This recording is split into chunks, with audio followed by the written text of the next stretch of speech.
विशिष्ट कार्यों के लिए निर्दिष्ट अवतार ब्रह्मोवा चेन्द्रोदत क्षिति तलोद्धरणाय विश्रत क्रोहि तनुंस्कल यज्ञमयिनंत अंतर्महारणा उपागतमादि दैत्यम दंशाद्विमिव वसधरो ददार। एक शब्दार्थ ब्रह्मा जी ने कहा, जब अनंत शक्तिशाली भगवान ने लीला के रूप में ब्रह्मांड के गर्भोदक नामक महासागर में डूबी हुई पृथ्वी को ऊपर उठाने के लिए वराह का रूप धारण किया, तो सबसे पहले एक असुर हिरण्याक्ष प्रकट हुआ।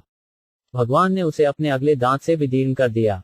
तात्पर्य, सृष्टि के प्रारंभ से ही ब्रह्मांडों के लोकों में प्रमुख रूप से असुर तथा देवता अर्थात वैष्णव जीवों की ये दो श्रेणियां रही हैं। इस ब्रह्मांड के प्रथम देवता ब्रह्मा जी हैं और हिरण्याक्ष इसका प्रथम असुर है। कतिपय निश्चित परिस्थितियों के अंतर्गत ही सभी लोग वायु में भारहीन गेंद के समान तैरते हैं और ज्यों ही ये परिस्थितियां विचलित होती हैं, ये लका आधे ब्रह्मांड में व्याप्त गर्भोदक सागर में गिर पड़ते हैं। दूसरे आधे गोलार्ध में जो गोल गुंबद के रूप में है असंख्य लोकांतर प्रणाली स्थित हैं। भारहीन वायु में लोकों का तैरना गोलकों की भीतरी संरचना के कारण है। आजकल तेल प्राप्त करने के लिए जिस प्रकार पृथ्वी के गर्भ का वेधन किया जाता है, वह आधुनिक असुरों द्वारा एक प्रकार का उत्पात है, जिससे पृथ्वी का तैरना संतरण अत्यंत हानिकारक रूप में विचलित हो सकता है। ऐसा ही उत्पात पहले हिरण्याक्ष जो स्वर्णदस्यु था के समय उत्पन्न हुआ था, जिससे पृथ्वी भारहीन स्थिति से निकल गई थी और गर्भोदक सागर में गिर गई थी। फलतः समग्र भौतिक सृष्टि के पालनहार के रूप में भगवान ने उपयुक्त थूथन वाले विशाल शुक का रूप धारण करके पृथ्वी को गर्भोदक सागर से बाहर निकाला। परम वैष्णव कवि श्री जयदेव गोस्वामी का गीत है, वसती दशन शिखरे धरणी ववलग्ना शगजिनी कला कलेब निमरना। केशव धृत शुक्र रूप जय जगदीश हरे है केशव, है शुक्र रूप धारण करने वाले परमेश्वर हे भगवान। पृथ्वी आपको दाढ़ों पर स्थित थी और वह कलंक युक्त चंद्रमा की भांति प्रतीत हो रही थी। भगवान के अवतार का ऐसा लक्षण हता है। भगवान का अवतार कुछ मनचले लोगों का मनगढ़ंत विचार नहीं, जो अपनी कल्पना से ही कोई अवतार उत्पन्न कर लेते हैं। भगवान का अवतार कुछ असाधारण परिस्थितियों में होता है, जैसे ऊपर उल्लेख हुआ है, और अवतार ऐसे ऐसे कार्य संपन्न करता है जिसकी कल्पना कर पाना लघु मानव मस्तिष्क के लिए संभव नहीं है। आजकल के सस्ते अवतार सृष्टाओं को भगवान के वास्तविक विराट शुक्र अवतार से, जिसमें पृथ्वी लोक को उठाने के लिए उपयुक्त थूथन थी, शिक्षा ग्रहण करनी चाहिए।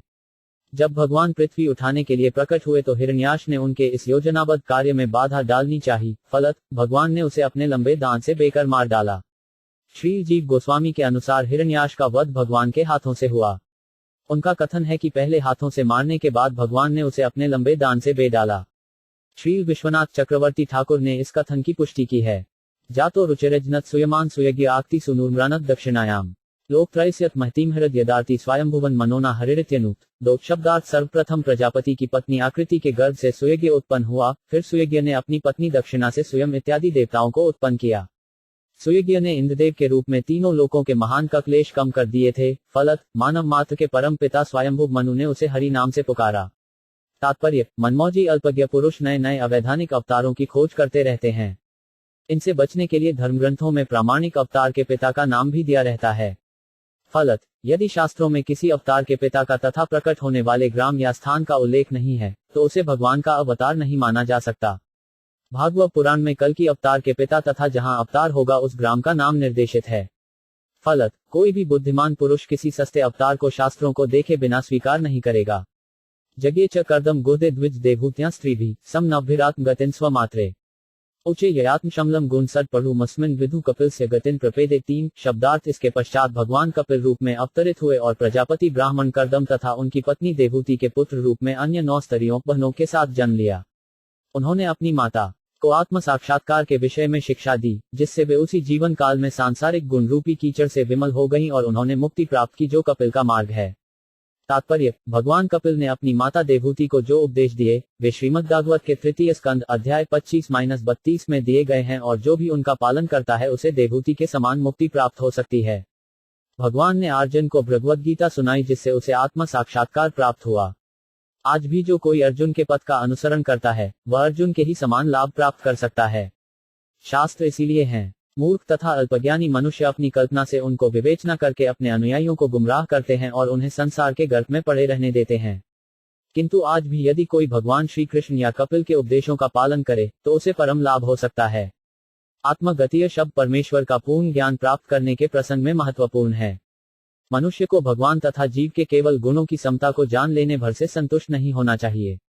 उसे चाहिए कि अपने सीमित ज्ञान से जितना तक संभव हो भगवान के विषय में जानने का प्रयास करें। भगवान को पूरी तरह जान पाना शिव या ब्रह्म जैसे मुक्त पुरुषों के लिए भी कठिन है, तो भला उन्हें अन्य देवता या संसारी पुरुष कैसे जान सकते हैं? तो भी महान भक्तों तथा शास्त्रों में उपलब्ध आदेशों का पालन करते हुए भगवान के विषय में बहुत कुछ जाना जा सकता है। भगवान के अवतार महामुनि कपिल ने अपनी माता को भगवान के स्वरूप के विषय में पूरी तरह उपदेश दिया, जिससे उन्हें भगवान का साक्षात्कार हो सका और वे वैकुंठ लोक में स्थान प्राप्त कर सकी, जहां पर कपिल का आधिपत्य है। भगवान के प्रत्येक अवतार का परम व्योम में अपना अपना धाम होता है, अतः श्री कपिल का भी अपना पृथक वैकुंठ लोक है। पर व्योम शून्य नहीं है, इसमें अनेक जैकुंठ लोक हैं और प्रत्येक में भगवान अपने असंख्य उस्तारों के द्वारा शासन करते हैं और वहां पर रहने वाले शुद्ध भक्त भी भगवान तथा उनके पार्षदों के समान जीवन यापन करते हैं। जब भगवान स्वयं या अपने अंश रूप में अवतरित होते हैं तो इन अवतारों को अंश, कला, गुण, युग तथा मनवंतर अवतार कहा जाता है, और जब भगवान के आदेश से उनका कोई पार्षद अवतार लेता है तो ऐसे अवतार को शक्त्यावेश अवतार कहा जाता है। किंतु प्रत्येक दशा में इन सभी अवतारों की पुष्टि प्रामाणिक शास्त्रों के निर्विवाद कथनों द्वारा की जाती है, न कि अपना विज्ञापन करने वाले की किसी कल्पना से। उपर्युक्त दोनों प्रकार के सभी अवतार पूर्ण पुरुषोत्तम भगवान को ही परम सत्य घोषित करते हैं। परम सत्य की निर्विशेष अवधारणा भगवान के उस स्वरूप का निषेध मात्र ही है जो परम सत्य की सांसारिक धारणा से उत्पन्न है। जीवात्माएं आध्यात्मिकता में स्वाभाविक रूप से भगवान के समान ही उत्तम हैं, दोनों में केवल इतना ही अंतर है कि भगवान सदा परम तथा शुद्ध हैं और प्रकृति के गुणों से दूषित नहीं होते, जबकि जीवात्माएं सत्व, रज तथा तम के भौतिक गुणों की संगति से दूषित होती रहती हैं। तीनों गुणों से उत्पन्न यह दूषण ज्ञान, त्याग तथा भक्ति के द्वारा पूर्ण रूप से धोया जा सकता है। जीवन का अंतिम लक्ष्य तो भगवत भक्ति है, अतः जो सीधे ही भगवान की भक्ति में लगे हैं वे आत्मज्ञान तो प्राप्त करते ही हैं, साथ ही सांसारिकता से विरक्ति भी प्राप्त कर लेते हैं और इस तरह परम मुक्त होकर भगवान के धाम जाते हैं, जैसा कि भगवद गीता 14.26 में कहा गया है, माच योग विचारेण भक्ति योगेन सेवते स गुणास्मति त्यतांतरमभुयाय कल्पते। जीवात्मा अमुक्त अवस्था में भी भगवान श्री कृष्ण या उनके अंशरूप राम तथा नूर सिंह की दिव्य प्रेमा भक्ति कर सकता है। इस प्रकार दिव्य भक्तिमय सेवा द्वारा भक्त क्रमशः ब्रह्मगति या आत्मगतिम की ओर अग्रसर होता रहता है और अंत में बिना किसी कठिनाई के कापिल से गति अर्थात भगवान के धाम को प्राप्त करता है। भगवत भक्ति की निर्विश शक्ति इतनी अधिक है कि वह भक्त के वर्तमान जीवन के भौतिक संदूषण को भी निष्प्रभावित कर सकती है। पूर्ण मुक्ति के लिए भक्त को अगले जन्म की प्रतीक्षा नहीं करनी होती। अत्रेरपत्यंबिका डजनता तुष्टो दत्तो मयामिति यद भगवान स दत्त यत्पाद पड्डज पराग पवित्र देहा योगर्दिद्रिमाभूयरि यदु हयाद्या। 4 शब्दार्थ। अत्रि मुनि ने भगवान संतान के लिए प्रार्थना की और उन्होंने प्रसन्न होकर स्वयं ही अत्रि के पुत्र दत्तात्रेय दत्त अत्रि का पुत्र के रूप में अवतार ग्रहण करने का वचन दिया और भगवान के चरण कमलों की कृपा से अनेक यदु है इत्यादि पवित्र हुए और उन्होंने भौतिक तथा आध्यात्मिक दोनों ही वर प्राप्त किए। तात्पर्य, भगवान तथा जीवात्माओं के मध्य 5 प्रकार से आध्यात्मिक संबंध स्थापित होते हैं: शांत, दास्य, सख्य, वात्सल्य तथा माधुर्य। अत्रि मुनि भगवान से वात्सल्य भाव से जुड़े थे, अतः वे अपनी भक्ति की सिद्धि में भगवान को पुत्र रूप में चाह रहे थे। भगवान ने उनकी प्रार्थना स्वीकार को और उनके पुत्र रूप में स्वयं जन्म लिया। भगवान तथा शुद्ध भक्त के बीच इस प्रकार के पुत्रित्व वात्सल्य भाव के संबंध के अनेक उदाहरण दिए जा सकते हैं। चूंकि भगवान असीम है अतः उनके पिता भक्तों की संख्या अनंत है। वास्तव में भगवान समस्त जीवात्माओं के पिता हैं, किंतु भक्तों के आध्यात्मिक प्रेमतश वे पिता बनने की अपेक्षा किसी भक्त का पुत्र बनना अधिक पसंद करते हैं। वस्तुतः पिता पुत्र की सेवा करता है, जबकि पुत्र पिता से सभी प्रकार की सेवाओं की मांग करता रहता है। अतः जो शुद्ध भक्त भगवान की सेवा करना चाहता है वह उन्हें पुत्र रूप में चाहता है, पिता रूप में नहीं। भगवान भी भक्त की ऐसी सेवा स्वीकार करते हैं और इस प्रकार भक्त भगवान से बढ़कर हो जाता है। निर्विशेषवादी भगवान से एकाकार होना चाहता है, किंतु भक्त तो भगवान से बढ़कर होता है और बड़े से बड़े एकेश्वरादि से आगे होता है। इस गूढ़ संबंध के कारण भगवान के माता पिता तथा अन्य संबंधी योग की सभी रिद्धियों को स्वतः प्राप्त कर लेते हैं। ऐसी रिद्धियों में सभी प्रकार का भौतिक सुख, मुक्ति तथा सिद्धियां सम्मिलित रहती हैं। अतः भगवत भक्त अलग से इनकी खोज करने में वृथा अपना समय नहीं गंवाता।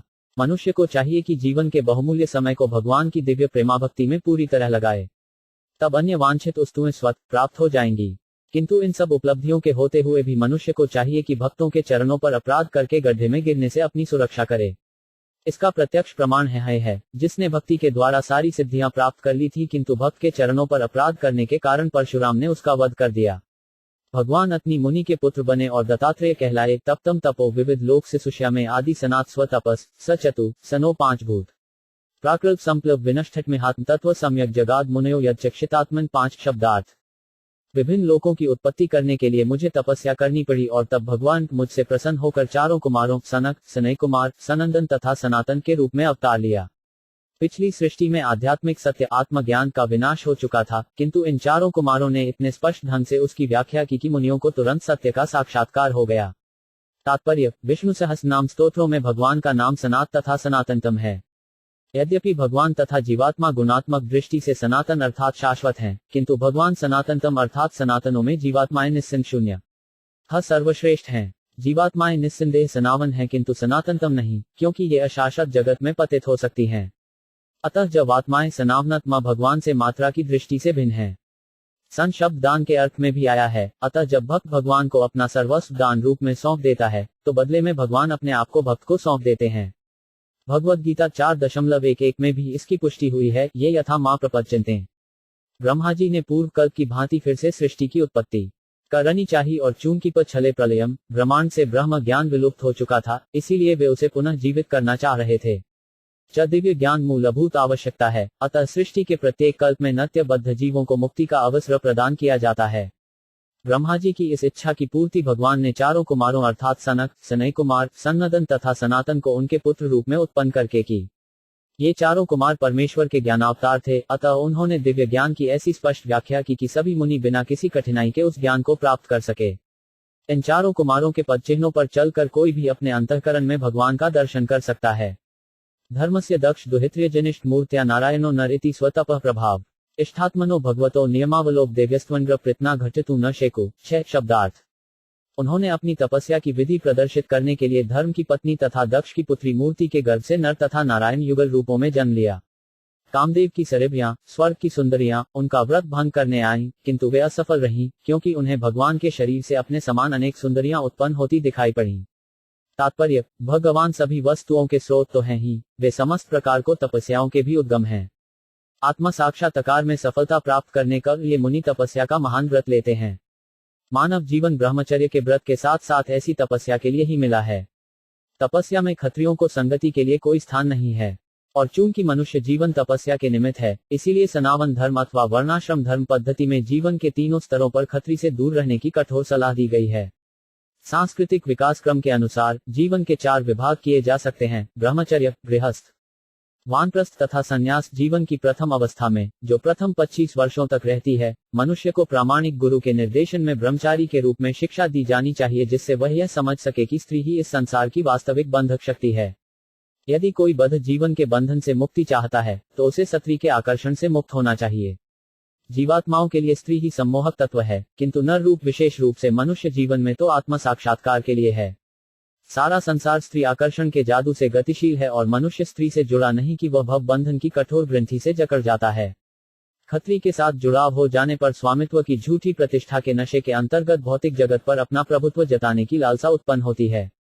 घर, भूमि तथा संतान प्राप्त करने, समाज में महत्वपूर्ण बनने, जाति तथा जन्मभूमि के लिए प्रेम, धन के लिए लोलुपता, ये सब जो मायाजाल अथवा स्वप्न के तुल्य हैं, मनुष्य को घेर लेते हैं और मनुष्य अपने जीवन के असली उद्देश्य को भूल जाता है और आत्म साक्षात्कार की दिशा में उसकी प्रगति अवरुद्ध हो जाती है।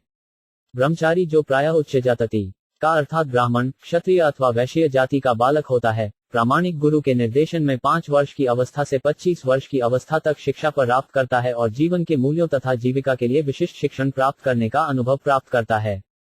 तत्पश्चात ब्रह्मचारी को घर जाने दिया जाता है, जहां वह गृहस्थ जीवन में प्रवेश करने के लिए किसी अनुकूल खी के साथ विवाह करता है।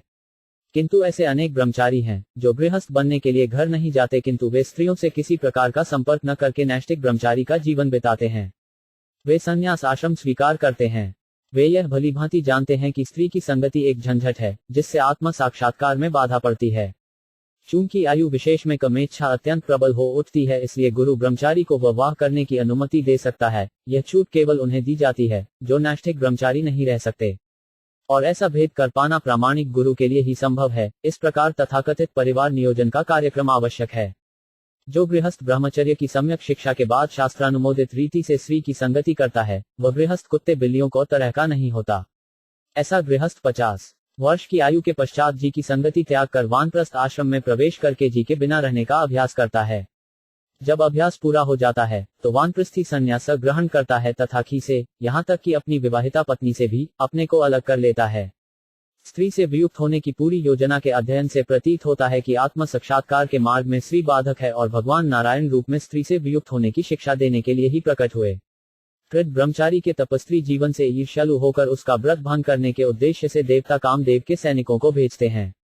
परंतु भगवान का समक्ष उनको एक भी नहीं चली, क्योंकि जब दैवी सुंदरियों ने देखा कि उनकी योगमाया से असंख्य सुंदरियां प्रकट हो सकती हैं और उन्हें बाह्य रूप से आकृष्ट होने की आवश्यकता नहीं है।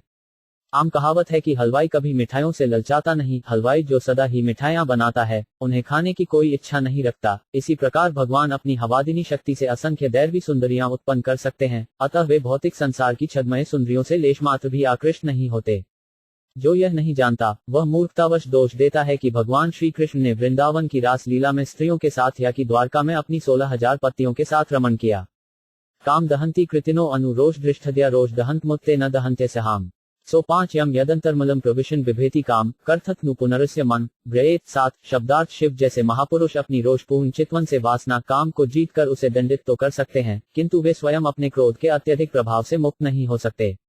ऐसा क्रोध कभी भी उनके भगवान हृदय में प्रवेश नहीं पाता, क्योंकि वे इससे ऊपर हैं। तो फिर भला उनके मन में वासना को आश्रय कैसे प्राप्त हो सकता है? तात्पर्य, जब शिव जी कठिन तपस्या में तल्लीन थे तो कामदेव ने अपना काम बाण उन पर छोड़ा। शिव ने घोर कुपित दृष्टि से कामदेव की ओर देखा तो उसका शरीर तुरंत भस्म हो गया। शिव इतने शक्तिशाली होते हुए भी क्रोध के प्रभाव से मुक्त न थे, किंतु भगवान विष्णु के आचरण में कभी भी क्रोध करने की कोई घटना नहीं पाई जाती। इसके विपरीत जब भृगु मुनि ने जानबूझकर उनके वक्षस्थल पर चरण प्रहार किया तो मुनि पर क्रोध होने के बजाय भगवान न यह कहकर क्षमा मांगी कि उनका वक्षस्थल अत्यधिक कठोर है, कहीं मुनि के पांव में ज्यादा चोट तो नहीं लगी।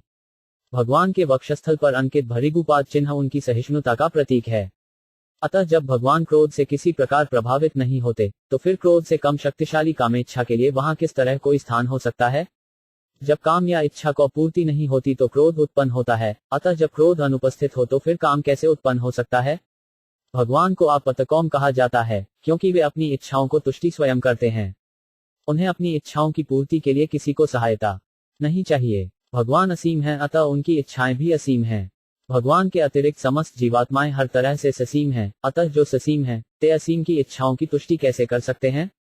निष्कर्ष यह निकला कि पूर्ण पुरुषोत्तम भगवान में न तो काम है न क्रोध, और यदि कभी उनमें इनका दर्शन हो भी तो इसे परम आशीर्वाद वरदान समझना चाहिए। विद्ध सपत्युदित पत्रिभिरंती राज्ञों बालो 5 पी सन्नुगत तपसे बनानी तस्मादात शुभ गतिन गृंते प्रसन्नो दिव्या स्तुवंती मुनयो यदुपर्यधस्तात। 8 शब्दार्थ राजा की उपस्थिति में सौतली माता के कटु वचनों से अपमानित होकर राजकुमार शुभ बालक होते हुए भी वन में कठिन तपस्या करने लगे और भगवान ने उनकी प्रार्थना से प्रसन्न होकर उन्हें शुभलोक प्रदान किया, जिसकी पूजा ऊपर तथा नीचे के लोकों के सभी मुनि करते हैं। तात्पर्य, महाराज उत्तानपाद के पुत्र तथा परम भक्त राजकुमार शिव जब 5 वर्ष के थे तो वे अपने पिता की गोद में बैठे थे, किंतु उनकी सौतेली मां को राजा द्वारा अपने सौतेले पुत्र को इस प्रकार प्यार किया जाना अच्छा नहीं लगा। उसने उन्हें यह कहते हुए खींचकर उतार दिया कि चूंकि वह उसकी कोख से उत्पन्न नहीं है, अतः राजा की गोद में बैठने का अधिकार नहीं है। वह नन्हा बालक अपनी सौतेली मां के इस व्यवहार से अत्यंत अपमानित हुआ। उसके पिता ने कोई भी प्रतिवाद नहीं किया, क्योंकि वह अपनी इस दूसरी पत्नी के प्रति अत्यधिक आसक्त था। इस घटना के बाद राजकुमार ध्रुव अपनी मां के पास गए और शिकायत की। उनकी सगी मां भी इस अपमानजनक आचरण के प्रति कोई कदम नहीं उठा सकती थी, इसीलिए वह रोने लगी। बालक ने मां से पूछा कि वह किस प्रकार अपने पिता के सिंहासन पर बैठ सकता है। बेचारी मां ने कहा कि भगवान ही एकमात्र उसके सहायक हो सकते हैं। बालक ने पूछा कि भगवान कहाँ मिलेंगे, तो मां ने कहा कि लोग कहते हैं कि भगवान मुनियों को कभी कभी घने वन में दिखते हैं। बालक राजकुमार ने निश्चय किया कि वह अपने लक्ष्य की पूर्ति के लिए जंगल जाकर कठोर तपस्या करेगा। राजकुमार ध्रुव ने अपने गुरु नारद के आदेशानुसार, जिन्हें भगवान ने इस कार्य के लिए विशेष तौर पर नियुक्त किया था, कठिन तपस्या की। नारद ने उन्हें 18 अक्षरों वाले मंत्र के जपने की दीक्षा दी। यह मंत्र है -5 नमो भगवते वासुदेवाय। भगव वासुदेव ने स्वयं कृष्णिगर्भ नामक चतुर्भुज भगवान के रूप में अवतरित होकर राजकुमार को सप्त नक्षत्रों से ऊपर विशिष्ट लोक प्रदान किया। अपनी तपस्या में सफलता प्राप्त कर लेने के बाद राजकुमार शिव को भगवान के साक्षात दर्शन हुए। इस प्रकार उनकी सारी कामनाएं पूरी हो गईं और वे संतुष्ट हो गए। राजकुमार ध्रुव महाराज को जो लोक मिला वह भगवान वासुदेव की इच्छा से भौतिक आकाश में स्थित अचल वैकुंठ लोक है। इस लोक का भौतिक संसार में होने के बावजूद भी प्रलय के समय विनाश नहीं होगा, प्रत्युत वह अपने स्थान पर अचल रहेगा, क्योंकि यह कभी न नष्ट होने वाला वैकुंठ लोक है। इसलिए न केवल उसके नीचे स्थित सप्त नक्षत्रों के वासी उसकी पूजा करते हैं, वरन जो लोक उससे ऊपर हैं उनके वासी भी वैसा ही करते हैं। महर्षि भृगु का लोक ध्रुव लोक से ऊपर स्थित है। अतः भगवान ने अपने भक्त की इच्छा पूर्ति के लिए कृष्णगर्भ के रूप में अवतार लिया और राजकुमार श्रव ने भगवान के अन्य शुद्ध भक्त नारद से दीक्षा लेकर केवल मंत्र के जप से सिद्धि प्राप्त की। अतः एक शुद्ध भक्त से पथ प्रदर्शन प्राप्त करके गंभीर महापुरुष अपना लक्ष्य प्राप्त कर सकता है। ऐसा पथ प्रदर्शक हर संभव प्रकार से भगवान से मिलने की दृढ़ इच्छा होने पर स्वतः मिल जाता है। राजकुमार ध्रुव के कार्यकलापों का वर्णन श्रीमद्भागवत के चतुर्थ स्कंध में पढ़ने को मिलेगा। यद्वेन्मुपत गद्विज वाक्य वज निष्प्लुष्ट पौरुष भगन निरेपतंतम त्रात्वाथितो जगति पुत्र पदम च लेभे दुग्धा वसूनी वसुधा सकलानी यंत नौट शब्दार्थ। महाराज बेन कुमार्गामी हो गया, अतः ब्राह्मणों ने वशाप से उसे दंडित किया। इस प्रकार राजा वेन अपने सत्कर्मों तथा ऐश्वर्य के सहित भस्म हो गया और नरक के पथ पर जाने लगा। किंतु भगवान ने अपनी अहेतुकी कृपा से उसके पुत्र पृथु के रूप में जन्म लेकर शापित राजा वेन को नरक से उपचारा और पृथ्वी का दोहन करके उससे सभी प्रकार की उपजे प्राप्त की। तात्पर्य, वर्णाश्रम धर्म पद्धति के अनुसार पवित्र तथा ठद्वान ब्राह्मण समाज के स्वाभाविक संरक्षक होते थे। ब्राह्मणजन प्रशासकों और राजाओं को अपने चिद्वत्तापूर्ण प्रेम से अनुदेश देते थे कि किस प्रकार पूर्ण सत्यनिष्ठा से देश का शासन संभाला जाए। इस प्रकार पूर्ण कल्याणकारी राज्य के रूप में यह प्रक्रिया चलती थी। राजा अथवा क्षत्रिय प्रशासक सदैव विद्वान ब्राह्मणों को परिषद से सलाह लेते थे। वे कभी भी तानाशाह नहीं होते थे। प्रजा पर शासन करने के लिए मनुसंहिता तथा महान मुनियों द्वारा लिखित अन्य प्रामाणिक कृतियां निर्देशक नियम प्रदान करने वाली होती थीं। अल्पबुद्धि वाले मनुष्यों को प्रजातंत्र के नाम पर विधि संहिता बनाने की कोई आवश्यकता नहीं होती थी। जिस प्रकार शिशु को अपने भावी कल्याण का कोई ज्ञान नहीं होता, उसी प्रकार अल्पबुद्धि मनुष्यों को अपने ही कल्याण के विषय में बहुत कम ज्ञान होता है। जिस प्रकार अनुभवी पिता अबोध शिशु को उन्नति के पथ को ओर ले जाता है, उसी प्रकार शिशु रूप जनता को भी वैसे ही पथ प्रदर्शन की आवश्यकता होती है। मनुसंहिता तथा अन्य वैदिक साहित्य में मानक कल्याण संहिता पहले से विद्यमान है। विद्वान ब्राह्मण राजा को ज्ञान के इन मानक ग्रंथों के अनुसार तथा देश काल की विशेष स्थिति के अनुसार सलाह देते रहते थे। ऐसे ब्राह्मण राजा के वह तनभोगी सेवक नहीं होते थे, फलत वे धर्म ग्रंथों के नियमों के लिए राजा को आदेश देने का सामर्थ्य रखते थे। यह पद्धति महाराज चंद्रगुप्त के काल तक भी चली और ब्राह्मण चाणक्य उसका अवैतनिक प्रधानमंत्री था। महाराज बेन ने शासन के नियमों का पालन नहीं किया। उसने विद्वान ब्राह्मणों को अवज्ञा की।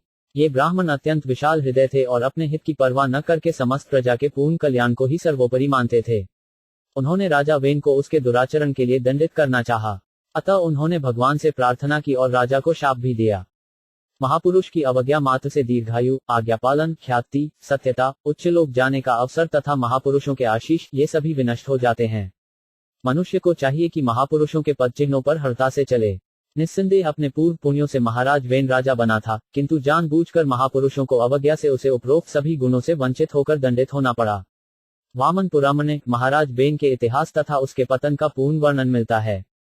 जब महाराज पृथु को अपने पिता बेन की इस नारकीय दशा का पता चला कि वे एक मलेच्छ परिवार में कुष्ठ रोगी के रूप में पीड़ित हैं, तो वे शुद्धि के लिए उन्हें तुरंत कुरुक्षेत्र ले आए और उन्होंने उन्हें समस्त कष्टों से छुटकारा दिलाया। महाराज पृथु भगवान के अवतार थे, जो पृथ्वी की अव्यवस्था को दूर करने के लिए ब्राह्मणों की प्रार्थना से अवतरित हुए थे। उन्होंने सभी प्रकार की फसलें उत्पन्न की, किंतु उसके साथ ही एक पुत्र के धर्म का निर्वाह भी किया, जो पिता को नारकीय स्थिति से उबारता है।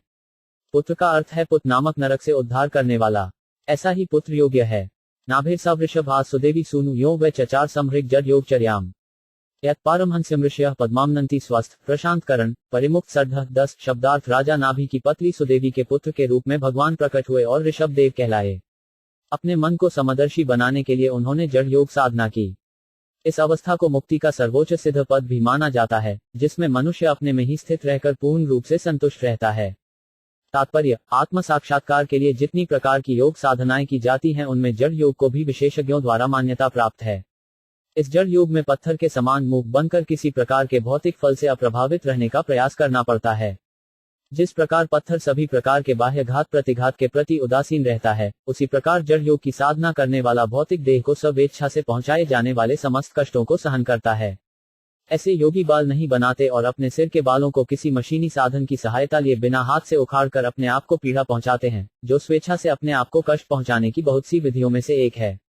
किंतु ऐसे जड़ योग का असली उद्देश्य समस्त भौतिक मोह से छुटकारा पाना और पूर्ण रूप से अपने में स्थित होना है।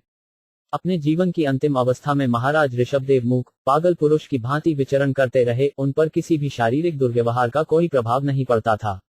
उन्हें पागल की भांति जटा बढ़ाए तथा नंगा घूमते देखकर गली कूचों के अल्पबुद्धि बालक तथा मनुष्य उन पर थूकते और उन पर पेशाब करते थे। वे अपनी ही विष्ठा पर लेटे रहते थे और हटते नहीं थे, किंतु उनका मल सुगंधित पुष्पों की भांति दूर दूर तक सुगंधि फैलाता था और साधु पुरुष उन्हें परमहंस अर्थात मानव सिद्धि की सर्वोच्च अवस्था में मानते थे। जो अपने मल को सुगंधित न बना सके उसे सम्राट ऋषभदेव की नकल नहीं करनी चाहिए। जड़ योग का अभ्यास ऋषभदेव तथा उसी स्तर के सिद्ध लोगों के लिए संभव है, सामान्य लोगों के लिए यह असाधारण अभ्यास दुष्कर है। जड़ योग का असली उद्देश्य प्रशांत करना अर्थात इंद्रियों को वश में करना है, जैसा कि इस श्लोक में कहा गया है।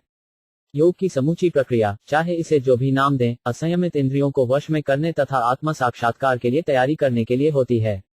इस युग में विशेष जड़ योग का कोई व्यावहारिक महत्व नहीं है। इसके विपरीत भक्ति योग इस युग के लिए व्यावहारिक है, जो सर्वथा उपयुक्त है। उपयुक्त स्रोत से श्रवण करने को सहज विधि अर्थात श्रीमद् भागवत को सुनकर योग की परम सिद्ध अवस्था प्राप्त की जा सकती है।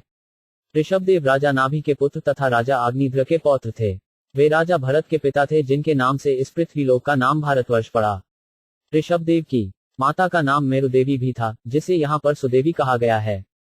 कभी कभी लोग सुझाव देते हैं कि सुदेवी राजा नाभि की 10 सरी पत्नी थी, किंतु क्योंकि अन्यत्र ऋषभदेव को मेरुदेवी का पुत्र कहा गया है, अतः यह स्पष्ट है कि मेरुदेवी तथा सुदेवी एक ही व्यक्ति स्त्री के भिन्न भिन्न नाम हैं।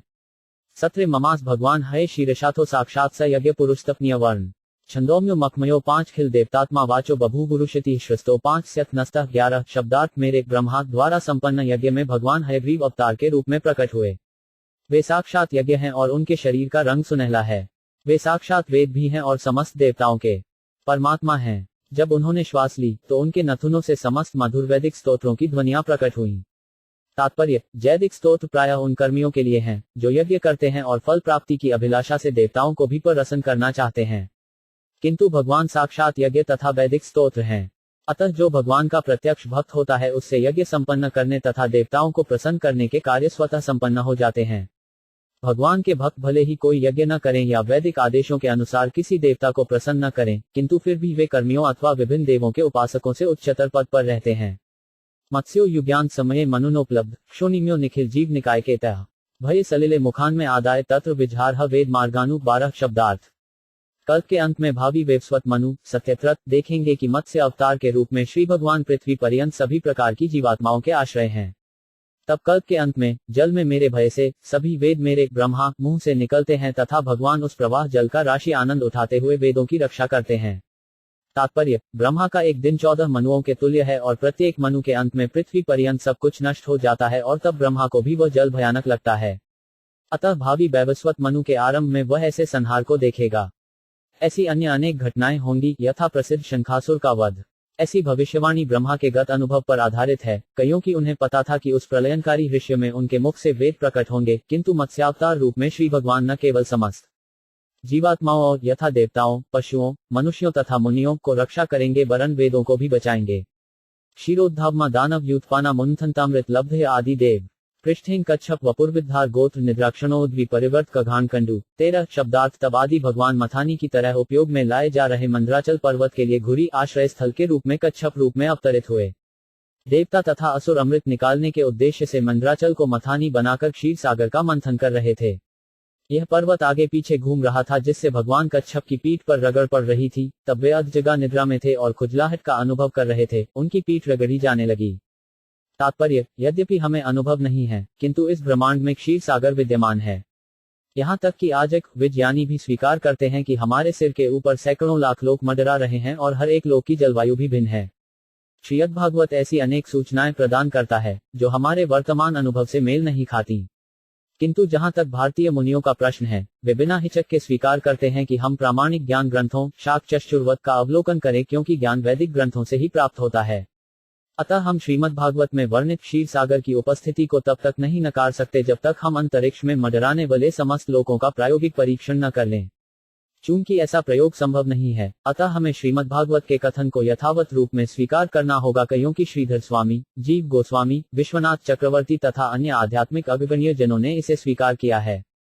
वैदिक विधि यही है कि परम अधिकारियों के पद चिन्हों का अनुसरण किया जाए और जो हमारी कल्पना के परे है उसे जानने की यही एकमात्र विधि है।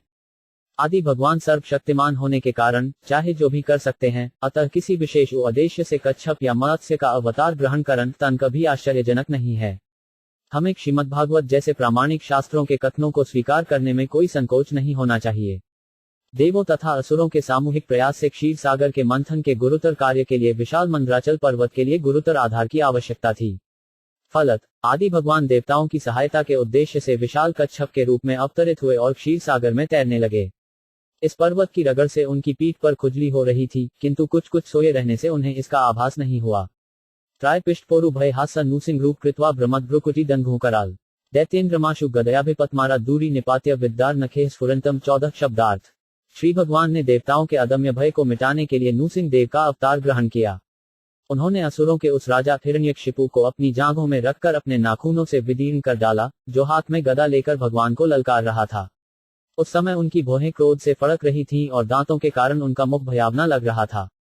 तात्पर्य, हिरण्यकशिपु तथा उसके पुत्र महान भगवत भक्त परमहंस महाराज का जीवन चरित्र ओरिमद भागवत के 7वें स्कंद में वर्णित है। भौतिक उपलब्धियों के कारण हिरण्यकशिपु अत्यंत बलशाली बन गया था और ब्रह्मा जी की कृपा से वह अपने को अमर मानने लगा था। ब्रह्मा जी ने उसे अमरत्व का वर नहीं दिया, क्योंकि वे स्वयं अमर जीव नहीं हैं। किंतु उसे ब्रह्मा जी से जो वर प्राप्त हुआ था वह गोलमोल था, जो लगभग अमर होने के तुल्य था। उसे विश्वास था कि वह न तो किसी मनुष्य या देवता द्वारा और न किसी ज्ञात हथियार से मारा जा सकता है, न ही वह दिन में अथवा रात में मारा जा सकता है। फिर भी भगवान ने आधा नर तथा आधा सिंह रूप में अवतार ग्रहण किया, जो हिरण्यकशिपु जैसे भौतिक असुर के लिए अकल्पनीय था। इस प्रकार उन्होंने ब्रह्मा के वर को ध्यान में रखते हुए उसका वध कर दिया। उन्होंने उसे अपनी गोद में रखकर मारा, जिससे उसका वध न तो पृथ्वी पर हुआ, न जल या आकाश में हुआ। ने अपने नाखूनों से हिरण्यकशिपु को विदीर्ण किया, जो उसकी भू-अधि से परे मानवीय हथियार था। हिरण्यकशिपु का शाब्दिक अर्थ है वह जो स्वर्ण तथा मृदु शैया के चक्कर में रहे, जो भौतिकतावादी मनुष्यों का परम लक्ष्य है। ऐसे आसुरी पुरुष जन का भगवान से कोई वास्ता नहीं रहता, भौतिक समृद्धि से प्रायः इतराने लगते हैं और भगवान की सरलता को ललकारते हुए उनके भक्तों का उत्पीड़न प्रारंभ कर देते हैं। प्रहलाद महाराज हिरण्यकशिपु के ही पुत्र थे और चूंकि वे परम भक्त थे, इसलिए पिता उन्हें भरसक कष्ट पहुंचाता था। इस परिस्थिति में भगवान नरसिंहदेव के रूप में अवतरित हुए और देवों के शत्रु हिरण्यकशिपु को इस प्रकार मारा, जो उसकी बुद्धि के लिए अकल्पनीय था। सर्वशक्तिमान भगवान सदा ही ईश्वरहीन असुरों की भौतिकतावादी योजनाओं को विफल करने वाले हैं।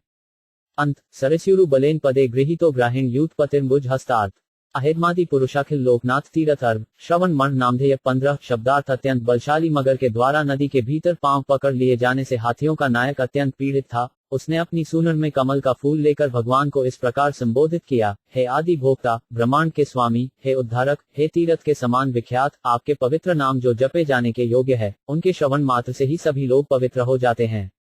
तात्पर्य, नदी के भीतर बलशाली मगर ग्राह द्वारा हाथियों के नायक गजेंद्र का पैर पकड़ लिए जाने की कथा श्रीमद्भागवत के 8वें स्कंद में वर्णित है। चूंकि भगवान ही परम ज्ञान है, अतः उनके पवित्र नाम तथा भगवान में कोई भेद नहीं है। मगर द्वारा आक्रमण किए जाने पर गजेंद्र अत्यधिक विपत्ति में था। यद्यपि हाथी मगर से बलवान होता है, किंतु जल में होने पर मगर हाथी से कहीं अधिक बलशाली बन जाता है। चूंकि हाथी अपने पूर्वजन्म में भगवान का परम भक्त था, अतः अपने पुण्य कर्मों के कारण वह भगवान का नाम उच्चारण करने में समर्थ था। इस जगत में प्रत्येक जीवात्मा सदैव कष्ट में रहता है, क्योंकि यह जगत ही ऐसा है कि पग पग पर विपत्तियों का सामना करना पड़ता है। किंतु जिसने पूर्वजन्म में पुण्य किए हैं वह अपने आप को भगवान की भक्तिमय सेवा में लगाए रखता है, जिसको पुष्टि भगवद्गीता 7.16 में हुई है। किंतु जो पाप कर्म करते हैं वे भले ही पीड़ित रहें, किंतु भगवत भक्ति में नहीं लगते। इसकी भी पुष्टि भगवद्गीता 7.15 में की गई है। भगवान हरि तुरंत अपने शाश्वत वाहन गरुड़ पर आसीन होकर प्रकट हुए और हाथी को उबार लिया। हाथी को भगवान के साथ अपने संबंध का ज्ञान था। उसने भगवान को आदि पुरुष कहकर संबोधित किया। भगवान तथा जीवात्माएं दोनों चेतन हैं, फलतः भोक्ता हैं, किंतु समस्त वस्तुओं का सृष्टा होने के कारण भगवान आदि भोक्ता पुरुष हैं। परिवार में पिता तथा उसके पुत्र निश्चित रूप से भोक्ता होते हैं, किंतु पिता आदि भोक्ता होता है और पुत्र परवर्ती भोक्ता। शुद्ध भक्त यह भली भांति जानता है कि इस ब्रह्मांड की सारी वस्तुएं भगवान को संपत्ति स्वरूप हैं और जीवात्मा किसी भी वस्तु का उपभोग उनकी आज्ञा के अनुसार ही कर सकता है। यदि उनकी आज्ञा न रहे तो मनुष्य निर्दिष्ट वस्तु का स्पर्श तक नहीं कर सकता। आदि भोक्ता की विशद व्याख्या ईशोपनिषद में की गई है। जो भगवान तथा अपने में अंतर को समझता है वह भगवान को पहले अर्पित किए बिना कोई भी वस्तु ग्रहण नहीं करता। हाथी ने भगवान को अखिल लोकनाथ कहकर संबोधित किया, अतः वे हाथी के भी स्वामी हुए। हाथी भगवान का शुद्ध भक्त होने के कारण ग्राह के आक्रमण से रक्षा किए जाने का अधिकारी था ही, और चूंकि भगवान का व्रत है कि उनके भक्त कभी भी नष्ट नहीं होंगे, अतः यह उचित ही था कि हाथी ने भगवान को अपनी रक्षा के लिए बुलाया और दयालु भगवान तुरंत आए। यो तो भगवान सब के रक्षक हैं, किंतु जो उनकी श्रेष्ठता को स्वीकार करता है और वृथा गर्व नहीं करता या उनको समता का दम नहीं भरता उसको वे वरीयता प्रदान करते हैं। वे सदैव श्रेष्ठ हैं। शुद्ध भक्त अपने तथा भगवान के इस अंतर को जानता है, अतः शुद्ध भक्त को पूर्णतः आश्रित होने के कारण वरीयता प्राप्त होती है, किंतु जो भगवान के अस्तित्व को नकारता है और अपने को भगवान घोषित करता है वह असुर है। अतः उसे सीमित संरक्षण प्राप्त होता है और वह भी उतना ही जितना भगवान चाहते हैं। चूंकि भगवान सर्वश्रेष्ठ हैं, अतः उनकी सिद्धि भी श्रेष्ठतम है। इसकी कोई कल्पना तक नहीं कर सकता। हाथी ने भगवान को तीर्थश्रवः कहकर संबोधित किया है, जिसका अर्थ है तीर्थ स्थान के समान विख्यात। लोग तीर्थ स्थान में अपने अज्ञात पापों के फलों से निवृत्त होने के लिए जाते हैं, किंतु मनुष्य केवल भगवान का पवित्र नाम लेने से ही अपने पाप कर्मों से निवृत्त हो सकता है। अतः भगवान तीर्थ स्थान के समान ही उत्तम है। मनुष्य तीर्थ स्थान में जाने पर पाप मुक्त हो सकता है, किंतु भगवान का पवित्र नाम लेकर वह घर बैठे या अन्यत्र रहते हुए भी पापों से छुटकारा पा लेता है। शुद्ध भक्त के लिए तीर्थ स्थानों में जाने की कोई आवश्यकता नहीं है। यदि वह श्रद्धा से भगवान के नाम का स्मरण करे तो समस्त पाप कर्मों से उबर सकता है। भगवान का शुद्ध भक्त कभी कोई पाप कर्म नहीं करता, किंतु यह सारा जगत पापमय वातावरण से पूरित है, अतः अनजाने में शुद्ध भक्त से भी पाप हो सकते हैं। जो जानबूझकर पाप कर्म करता है वह भगवान का भक्त होने के योग्य नहीं है, किंतु यदि शुद्ध भक्त अनजाने में कोई पाप कर्म कर बैठता है तो भगवान उसका उद्धार कर देते हैं, क्योंकि वह सदैव उनका स्मरण करता रहता है। भगवान का पवित्र नाम श्रवण मगल कहलाता है। इसका भावार्थ यह है कि केवल पवित्र नाम के सुनने मात्र से मनुष्य को समस्त शुभ वस्तुएं प्राप्त हो जाती हैं। श्रीमद् भागवत में अन्यत्र भगवान नाम को पुण्य अवन कीर्तन कहा गया है। भगवान के विषय में जप तथा श्रवण करना ही पुण्य है। भगवान इस पृथ्वी पर अवतरित होकर सामान्य मनुष्यों की भांति आचरण करते हैं, जिससे लोगों के सुनने के लिए कुछ कार्यकलापों की सृष्टि हो, अन्यथा भगवान का इस जगत से कोई सरोकार नहीं है और न उन्हें कुछ करने की ही आवश्यकता है। वे अपनी अहेतुकी कृपा से प्रकट होते हैं और इच्छानुसार कार्य करते हैं। समस्त वेद तथा पुराण उनके विविध कार्यकलापों के विवरणों से भरे हैं, ताकि सामान्य लोग उनके विषय में सुनने तथा पढ़ने के इच्छुक रहें। तो भी सामान्य रूप से आधुनिक कथाएं तथा उपन्यास लोगों का अधिकांश मूल्यवान समय ले लेते हैं। ऐसा साहित्य कभी कोई भलाई नहीं कर सकता, उल्टे वह नवयुवकों के मन को आंदोलित करने वाला होता है, जिसमें रजो तथा तमो गुणों की वृद्धि होती है, जिससे भव बंधन प्रगाढ़ होता जाता है। सुनने तथा पढ़ने की इस प्रवृत्ति का सदुपयोग भगवान के कार्यकलापों को सुनने और पढ़ने में किया जा सकता है। इससे चतुर्दिक लाभ होगा। अतः निष्कर्ष यह निकलता है कि भगवान नाम तथा उनके आख्यान श्रवणीय हैं, इसीलिए उन्हें यहाँ पर नायधेय कहा गया है। श्रुत्वा हरितमरणार्थिन ब्रह्मय श्वक्रायुध पद्मराज भुजाधिरूढ़ चक्रेण नक्र वदन विनिपाच्य तस्मा उद्वस्ते प्रवृद्ध्या भगवान कृपयोजहार 16 शब्दार्थ। हाथी की पुकार सुनकर श्री भगवान को लगा कि उसे उनकी अविलंब सहायता की आवश्यकता है, क्योंकि वह घोर संकट में था। तब पक्षीराज गरुड़ के पंखों पर आसीन होकर भगवान अपने आयुध चक्र से सज्जित होकर वहां पर तुरंत प्रकट हुए। उन्होंने हाथी की रक्षा करने के लिए अपने चक्र से मगर के मुंह के खंड खंड कर दिए और हाथी के सूंड से पकड़कर उसे बाहर निकाल दिया। तात्पर्य, श्री भगवान वैकुंठ लोक में रहते हैं। कोई यह नहीं अनुमान कर सकता कि यह लोक कितनी दूर स्थित है, किंतु ऐसा कहा जाता है कि यदि कोई वायुयान से या मन से उस लोक पर पहुंचना चाहे तो लाखों वर्षों तक यात्रा करने पर भी वहां नहीं पहुंच सकेगा। आधुनिक विज्ञानियों ने वायुयानों का आविष्कार किया है, किंतु वे भौतिक हैं, जबकि योगी मन रूपी यान से यात्रा करने का प्रयास करते हैं। ये योगी अपने मन यान से तुरंत ही कितनी भी दूर पहुंच सकते हैं, किंतु ईश्वर के राज्य वैकुंठ लोक तक न तो वायुयान की न मन यान की ही पहुंच है, क्योंकि वह भौतिक आकाश से बहुत परे स्थित है। ऐसी स्थिति में भला हाथी की प्रार्थना उतनी दूर तक कैसे सुन पड़ी और भगवान तत्क्षण उस स्थान पर कैसे पहुंच गए? मानव कल्पना से इन बातों की गणना संभव नहीं। यह सब भगवान की अनंत शक्ति से ही संभव हो सका। इसीलिए भगवान को यहाँ अप्रमेय कहा गया है, क्योंकि सर्वाधिक बुद्धिमान मनुष्य का मस्तिष्क भी गणित की गणना से उनकी शक्तियों की कल्पना नहीं कर सकता।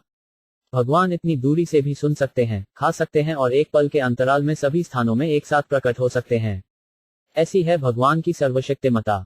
ज्यायान गुणर्वर जो 5 व्यदिते सुताना लोकान विचक्रम इमान यथाध्यज्ञ वामनेन जगुहे तृप्छलेन याचजामृते पश्ची चरण प्रभुभिन चाल्य 17 शब्दार्थ। भगवान समस्त भौतिक गुणों से परे होते हुए भी अदिति के पुत्रों आदित्यों के गुणों से कहीं बढ़कर थे। वे अदिति के सबसे कनिष्ठ पुत्र के रूप में प्रकट हुए, और क्योंकि उन्होंने ब्रह्मांड के समस्त ग्रहों को पार किया, अतः वे पूर्ण पुरुषोत्तम भगवान हैं। उन्होंने 3 पग भूमि मांगने के बहाने से बलि महाराज की सारी भूमि ले ली। उन्होंने याचना इसीलिए की क्योंकि बिना याचना के सन्मार्ग पर चलने वाले से कोई उसकी अधिकृत संपत्ति नहीं ले सकता। तात्पर्य, बलि महाराज तथा उनके द्वारा वामनदेव को दान दिए जाने की कथा श्रीमद् भागवत के 8वें स्कंध में वर्णित है। बलि महाराज ने अपने बल से ब्रह्मांड के समस्त लोगों को जीत लिया था। कोई भी राजा अपने पराक्रम से अन्य राजाओं को जीत सकता है और ऐसा आधिपत्य अधिकृत समझा जाता है। अतः बलि महाराज के पास ब्रह्मांड की सारी भूमि आ गई और वे ब्राह्मणों को उदारतापूर्वक दान देने लगे। फलत भगवान ने ब्राह्मण भिक्षुक का वेश धारण किया और बलि महाराज से 3 पग भूमि मांगी। भगवान तो सभी वस्तुओं के स्वामी हैं, अतः वे चाहते तो बलि महाराज को सारी भूमि ले सकते थे, किंतु उन्होंने ऐसा नहीं किया, क्योंकि बलि ने यह सारी भूमि राजा के अधिकारों के अनुसार प्राप्त की थी। जब भगवान ने बलि महाराज से इतना तुच्छ दान मांगा, तो बलि के गुरु शुक्राचार्य ने इस प्रस्ताव का विरोध किया, क्योंकि उन्हें पता था कि भिक्षुक के रूप में वामन विष्णु ही थे। जब बलि महाराज को पता चल गया कि भिक्षुक विष्णु ही हैं, तो उन्होंने अपने गुरु को आज्ञा की परवाह न करते हुए मांगी गई भूमि तुरंत ही दान में देना स्वीकार कर लिया। इस समझौते के अनुसार भगवान व मनन ब्रह्मांड की सारी भूमि पहले 2 पगों में ही नाप ली और बलि महाराज से अपना तीसरा पग रखने के लिए भूमि मांगी। बलि महाराज ने अपने मस्तक पर उनका तीसरा पग रखे जाने में प्रसन्नता व्यक्त की।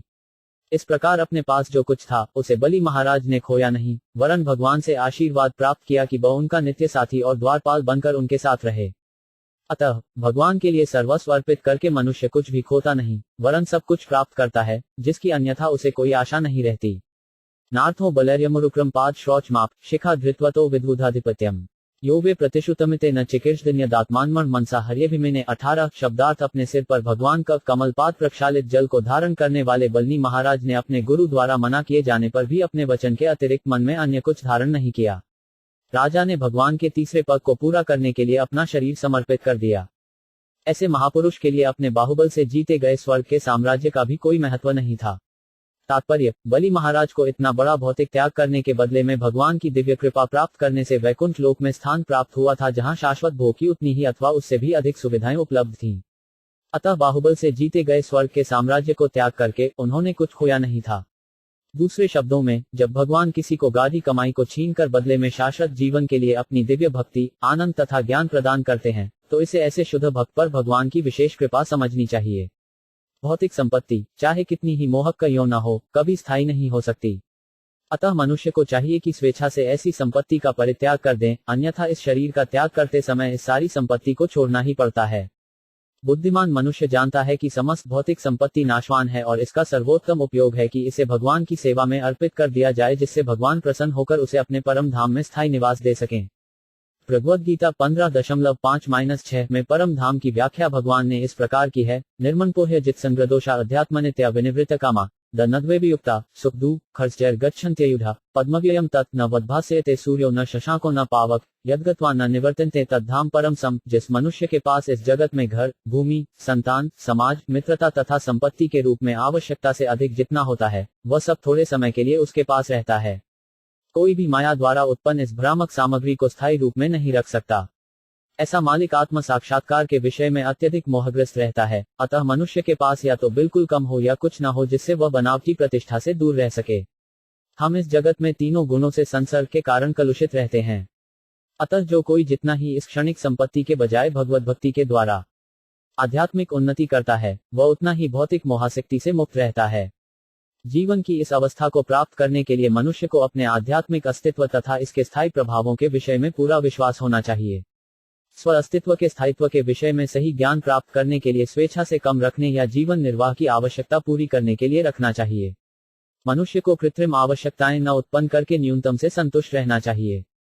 कृत्रिम आवश्यकताएं इंद्रियों के कार्यकलाप हैं। आधुनिक सभ्यता की प्रगति इन्हीं इंद्रियों के कार्यकलापों पर आधारित है, अथवा दूसरे शब्दों में, यह सभ्यता इंद्रिय तृप्ति की सभ्यता है। पूर्ण सभ्यता तो आत्मा की सभ्यता है। इंद्रिय तुष्टि चाहने वाला सुसंस्कृत मनुष्य पशुओं के तुल्य है, क्योंकि पशु इन इंद्रिय के कार्यकलापों से ऊपर नहीं उठ सकते। इंद्रियों से ऊपर मन है। मानसिक चिंतन की सभ्यता भी पूर्ण नहीं, क्योंकि मन के ऊपर बुद्धि है, और भगवद गीता हमें बौद्धिक सभ्यता की जानकारी देती है। वैदिक साहित्य में मानवीय सभ्यता की अनेक दिशाएं बताई गई हैं, जिसमें इंद्रिय, मन, बुद्धि तथा आत्मा की सभ्यताएं सम्मिलित हैं। भगवद गीता में मूलतः मनुष्य की बुद्धि का विवरण मिलता है, जिससे वह क्रमशः आत्मा की सभ्यता की ओर अग्रसर होता है। श्रीमद् भागवत तो आत्मा से संबद्ध विषय की पूर्ण मानवीय सभ्यता है। जैसे ही मनुष्य आत्मा की सभ्यता के पद तक उठ जाता है, वह ईश्वर के राज्य में जाने के योग्य बन जाता है, जिसका वर्णन भगवद गीता के उपर्युक्त श्लोकों में मिलता है। ईश्वर के साम्राज्य की प्रारंभिक जानकारी से हमें पता लगता है कि वहां सूर्य, चंद्र या बिजली की आवश्यकता नहीं होती, लेकिन अंधकार से युक्त भौतिक जगत में इनकी आवश्यकता पड़ती है। दूसरे यह कि जो भी आत्मा की सभ्यता अर्थात भक्तियों की विधि से उस साम्राज्य तक पहुंचता है उसको जवन की सर्वोच्च अधि प्राप्त हो जाती है। तब मनुष्य आत्मा में स्थायी रूप से स्थित हो जाता है और उसे भगवान की दिव्य प्रेमाभक्ति का पूरा ज्ञान हो जाता है। बलि महाराज ने अपनी सारी भौतिक संपत्ति देकर बदले में आत्मा को सभ्यता स्वीकार की और इस प्रकार वे भगवान के साम्राज्य में पहुंचने के योग्य हो सके। स्वर्ग का साम्राज्य, जिसे उन्होंने अपनी भौतिक शक्ति के बल से प्राप्त किया था, ईश्वर के साम्राज्य के समक्ष तुच्छ था। जो लोग इंद्रिय तुष्टि के लिए बनी भौतिक सभ्यता के सुख साधनों को प्राप्त कर चुके हैं, उन्हें बलि महाराज के का अनुसरण करते हुए भगवत धाम प्राप्त करने का प्रयास करना चाहिए। जिन्होंने अपने अर्जित भौतिक समृद्धि के बदले में भक्तियों की विधि स्वीकार की, जिसकी संस्तुति भगवद गीता में है और विस्तृत व्याख्या श्रीमद् भागवत में है। तुभयम च नारद भूषण भगवान विवृद्ध भावन साधु प्रतुष्ट उवाच योगम ज्ञान न च भागवत मात्म सतत्व दीप यद्वासुदेव शरणा विदुर्ज्ञ 19 शब्दार्थ।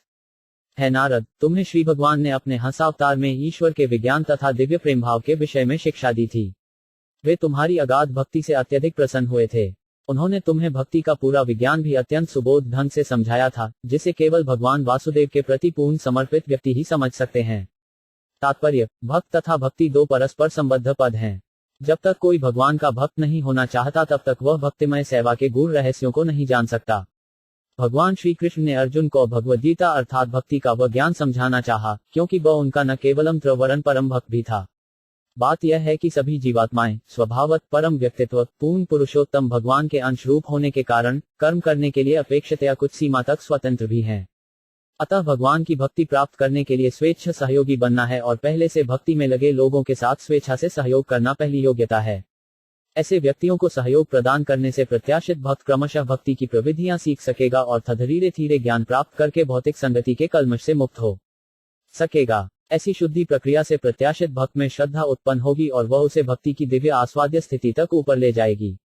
इससे उसमें भगवत भक्ति के प्रति शुद्ध आसक्ति उत्पन्न होगी और उसे दिव्य प्रेम की अवस्था के निकट तक पहुंचाने से पहले आह्लाद के बिंदु तक ले जाएगी।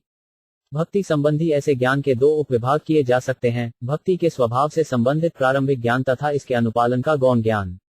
भागवत में श्री भगवान का, उनकी सुंदरता का, उनके यश, ऐश्वर्य, प्रतिष्ठा, आकर्षण तथा प्रेम के बदले अपनी ओर आकर्षित करने वाले दिव्य गुणों का वर्णन हुआ है।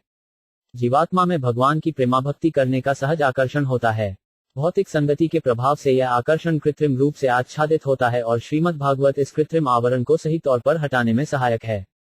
अतः इस श्लोक में विशेष उल्लेख है कि श्रीमद् भागवत दिव्य ज्ञान के दीप के तुल्य है। भक्ति में दिव्य ज्ञान के ये दोनों उपविभाग उन व्यक्तियों में प्रकट होते हैं जो वासुदेव को शरण में जा चुके हैं, जैसा कि भगवद गीता 7.19 में कहा गया है, वासुदेव के चरण कमलों में पूर्ण रूप से समर्पित महापुरुष अत्यंत दुर्लभ हैं। चक्र च दिक्षुह दशसु स्वतेजो मन्वंत्रेषु मनु वंशधरों बिभर्ति दुष्टेषु राजसु दम व्यद्धात स्वकीर्ति सत्यत्री पृष्ठ उष्टि प्रत्यंश चरित्रे 20 शब्दार्थ। भगवान ने मनु अवतार लिया और वे मनुवंश के वंशज बन गए। उन्होंने अपने शक्तिशाली सुदर्शन चक्र से दुष्ट राजाओं का दमन करके उन पर शासन किया। समस्त परिस्थितियों में आबाद रहते हुए उनका शासन तीनों लोकों तथा ब्रह्मांड के सर्वोच्च सत्यलोक तक फैला था और उनकी महिमामयी कीर्ति से मंडित था। तात्पर्य, प्रथम स्कंध में मनु के अवतारों की व्याख्या की जा चुकी है। ब्रह्मा के एक दिन में एक करके 14 मनु बदलते हैं। इस प्रकार से ब्रह्मा के एक मास में 420 मनु और एक वर्ष में 5040 मनु होते हैं। अपनी गणना के अनुसार ब्रह्मा जी 100 वर्ष तक जीवित रहते हैं, अतः एक ब्रह्मा की जीवन अवधि में 5,04,000 मनु होते हैं। ऐसे ब्रह्मा असंख्य हैं और वे महाविष्णु के एक उच्छ्वास की अवधि तक जीवित रहते हैं। इस प्रकार हम कल्पना कर सकते हैं कि समस्त संसारों में जो भगवान के चतुर्थांश शक्ति के ही बराबर होते हैं, भगवान के अवतार कैसे कार्य करते हैं। मनवंतर अवतार चक्रधारी पूर्ण पुरुषोत्तम भगवान के ही समान शक्ति से विभिन्न लोकों के दुष्ट शासकों को दंडित करता है। मनवंतर अवतार भगवान की दिव्य महिमाओं का प्रसार करते हैं। धन्वंतरिष्व भगवान स्वयमेव कीर्ति नौम्ना नृणा पुरु रुजा रुजाशुहंति यज्ञे च भागममृतायुर्वावृंद आयुष्य बेदमनुशास्त्यवतीर्य लोकाएं 21 शब्दार्थ। अपने धन्वंतरी अवतार में भगवान अपने साक्षात यश के द्वारा निरंतर रुग्ण रहने वाली जीवात्माओं के रोगों का तुरंत उपचार कर देते हैं और उनके कारण ही सभी देवता दीर्घायु प्राप्त करते हैं। इस प्रकार भगवान सदा के लिए महिमा मंडित हो जाते हैं। उन्होंने यज्ञों में से भी एक अंश निकाल लिया और उन्होंने ही विश्व में औषधि विज्ञान आयुर्वेद का प्रवर्तन किया। तात्पर्य, जैसा कि श्रीमद्भागवत के प्रारंभ में कहा जा चुका है, प्रत्येक वस्तु श्री भगवान रूपी परम स्रोत से ही उद्भूत है। अतः इस श्लोक से यही ध्वनित होता है कि श्री भगवान ने अपने धन्वंतरी अवतार में आयुर्वेद का भी प्रवर्तन किया और इस प्रकार यह ज्ञान वेदों में वर्णित है। वेद समस्त ज्ञान के स्रोत हैं, अतः जीवों के रोगों को पूर्ण रूप से ठीक करने की सारी जानकारी भी उनमें वर्णित है। देहधारी जीवात्माएं शरीर की रचना के कारण रुग्ण होती रहती हैं। यह शरीर व्याधि का प्रतीक है। रोग तरह तरह के हो सकते हैं, किंतु वे शरीर में उसी तरह रहते हैं जैसे प्रत्येक के साथ जन्म तथा मृत्यु। अतः भगवत कृपा से न केवल शरीर तथा मन के रोग अच्छे होते हैं, वरन आत्मा को भी निरंतर आवागमन से मुक्ति मिल जाती है। भगवान का एक नाम भ्रवौषधि भी है, जिसका अर्थ है भव रोगों से बचाव का स्लरोंध। शत्रु क्षयाय विधिनोद्भूत महात्मा ब्रह्म ध्रुगुजित पैर्थ नरकार्ति लिप्सु उभन्यव सावनिकंटिक मुग्र वीर्य स्त्री सप्तकृत व उरुधार परश्रधेन 22 शब्दार्थ। जब शासक वर्ग जो क्षत्रिय नाम से जाने जाते थे, परम सत्य के पद से भ्रष्ट हो गए और नरक भोगने के इच्छुक हो उठे, तो भगवान ने परशुराम मुनि का अवतार लेकर उन अवांछित राजाओं का उच्छेद किया जो पृथ्वी के लिए कंटक बने हुए थे। इस तरह उन्होंने अपने तीक्ष्ण फरसे के द्वारा क्षत्रियों का 21 बार उच्छेदन किया। तात्पर्य, ब्रह्मांड के किसी भी भाग में, चाहे वह इस लोक में हो या अन्य लोकों में, शासन करने वाले क्षत्रिय वास्तव में सर्वशक्तिमान भगवान के प्रतिनिधि होते हैं और वे प्रजा को भगवत साक्षात्कार की ओर अभिमुख कराने के निमित्त होते हैं। प्रत्येक राज्य तथा इसके प्रशासक का, चाहे प्रशासन जैसा भी हो, राज्यतंत्र, तानाशाही, लोकतंत्र इत्यादि मुख्य कर्तव्य प्रजा को भगवत साक्षात्कार की ओर अभिमुख करना है। यह सभी मनुष्यों के लिए अनिवार्य है और पिता, गुरु तथा अंततः राज्य का यह कर्तव्य है कि वे प्रजा को इस ओर ले जाएं। भौतिक संसार की सृष्टि इसी उद्देश्य से हुई है कि उन पतित आत्माओं को अवसर प्राप्त हो सके जो भगवान की इच्छाओं के विरुद्ध कार्य करके प्रकृति द्वारा बद्ध हो गई है। भौतिक प्रकृति की शक्ति मनुष्य को धीरे धीरे नित्य दुखों तथा कष्टों की नारकीय अवस्था की ओर ले जाती है। जो बद्ध जीवन के निर्धारित विधानों के विपरीत कार्य करते हैं, वे ब्रह्मोजित पथ कहलाते हैं, जिसका अर्थ है कि वे परम सत्य के मार्ग का विरोध कर रहे हैं, अतः वे दंड के भागी होते हैं। भगवान परशुराम, जो श्री भगवान के अवतार हैं, ऐसी ही सांसारिक परिस्थिति में प्रकट हुए और उन्होंने सभी उत्पाती राजाओं का 21 बार संहार किया। उस समय अनेक क्षत्रिय राजा भागकर भारतवर्ष से बाहर चले गए और महाभारत साक्षी है कि मिस्र के राजा परशुराम के उत्पीड़न से ही शुरू में भारत से प्रवासी बने। जब भी राजा या प्रशासक ईश्वर विहीन बनकर ईश्वर विहीन सभ्यता की व्यवस्था करते हैं, तब उन्हें इसी प्रकार सभी परिस्थितियों में दंडित होना पड़ता है। यही सर्वशक्तिमान की व्यवस्था है। अस्मत् प्रसाद सुमुख कल्या कलेश इस शबाकु वंश अवतीर्य गुरोनिंदेशे तिष्ठनव स दयेतानुजाविवेश यस्मिन् विरुद्ध दशकंधरातिमा 36 शब्दार्थ। इस ब्रह्मांड के समस्त जीवों पर अहेतु की कृपा के कारण पूर्ण पुरुषोत्तम भगवान अपने अंशों सहित महाराज इक्ष्वाकु के कुल में अपनी अंतरंगा शक्ति सीताजी के स्वामी के रूप में प्रकट हुए। वे अपने पिता महाराज दशरथ की आज्ञा से वन गए और अपनी पत्नी तथा छोटे भाई के साथ कई वर्षों तक वहां रहे। अत्यंत शक्तिशाली 10 सिरों वाले रावण ने उनके प्रति कई वर्षों तक अपराध किया और जिससे अंततः वह विनष्ट हो गया। तात्पर्य, भगवान श्री राम पूर्ण पुरुषोत्तम भगवान हैं और उनके भाई भरत, लक्ष्मण तथा शत्रुघ्न उनके अंश हैं। चारों भाई विष्णु तत्व हैं। वे कभी भी सामान्य मानव प्राणी नहीं रहे।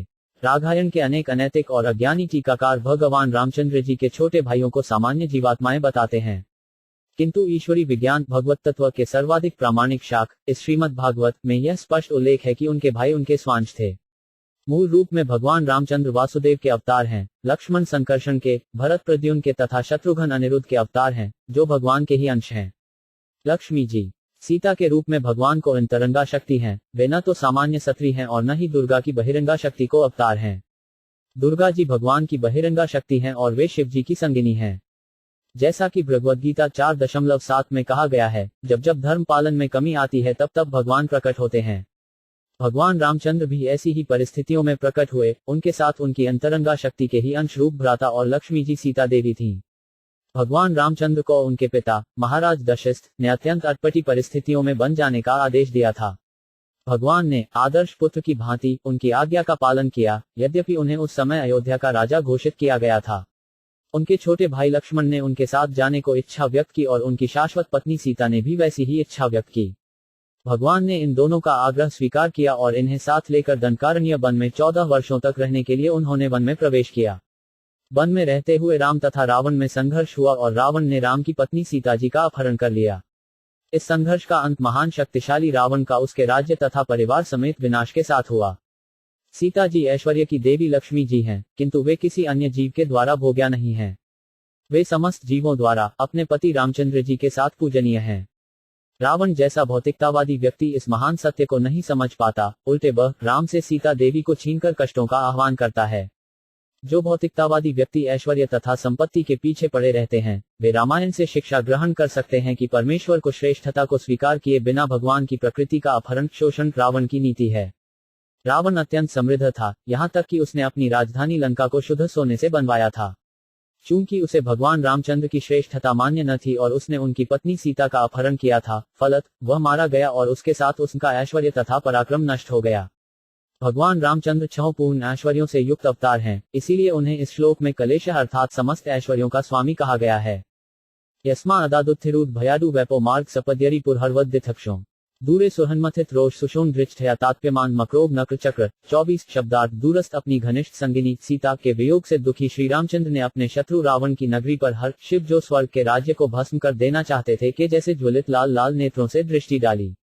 अपार समुद्र ने उन्हें भय से कांपते हुए मार्ग दे दिया, क्योंकि उसके परिवार के सभी जलचर सदस्य यथा मगरमच्छ, सर्प तथा घड़ियाल भगवान के रक्त नेत्रों की क्रोधाग्नि से जले जा रहे थे। तात्पर्य, भगवान में भी अन्य संवेदनशील जीवों को भांति अनुभूति होती है, क्योंकि वे प्रधान एवं आदि व्यक्ति हैं और अन्य समस्त जीवों के परम स्रोत हैं। वे नित्य हैं, प्रमुख हैं अर्थात अन्य सभी शाश्वत जीवात्माओं में प्रधान हैं। ये अनेक अधीनस्थ नित्य एक नित्य पर आश्रित हैं, अतः गुणात्मक रूप से ये दोनों एक ही हैं। इसी एकरूपता के कारण इन दोनों नित्यों में सभी रसानुभूतियां तो हैं, किंतु प्रमुख नित्य और अधीनस्थ नित्यों की महानता में मात्रा का अंतर रहता है।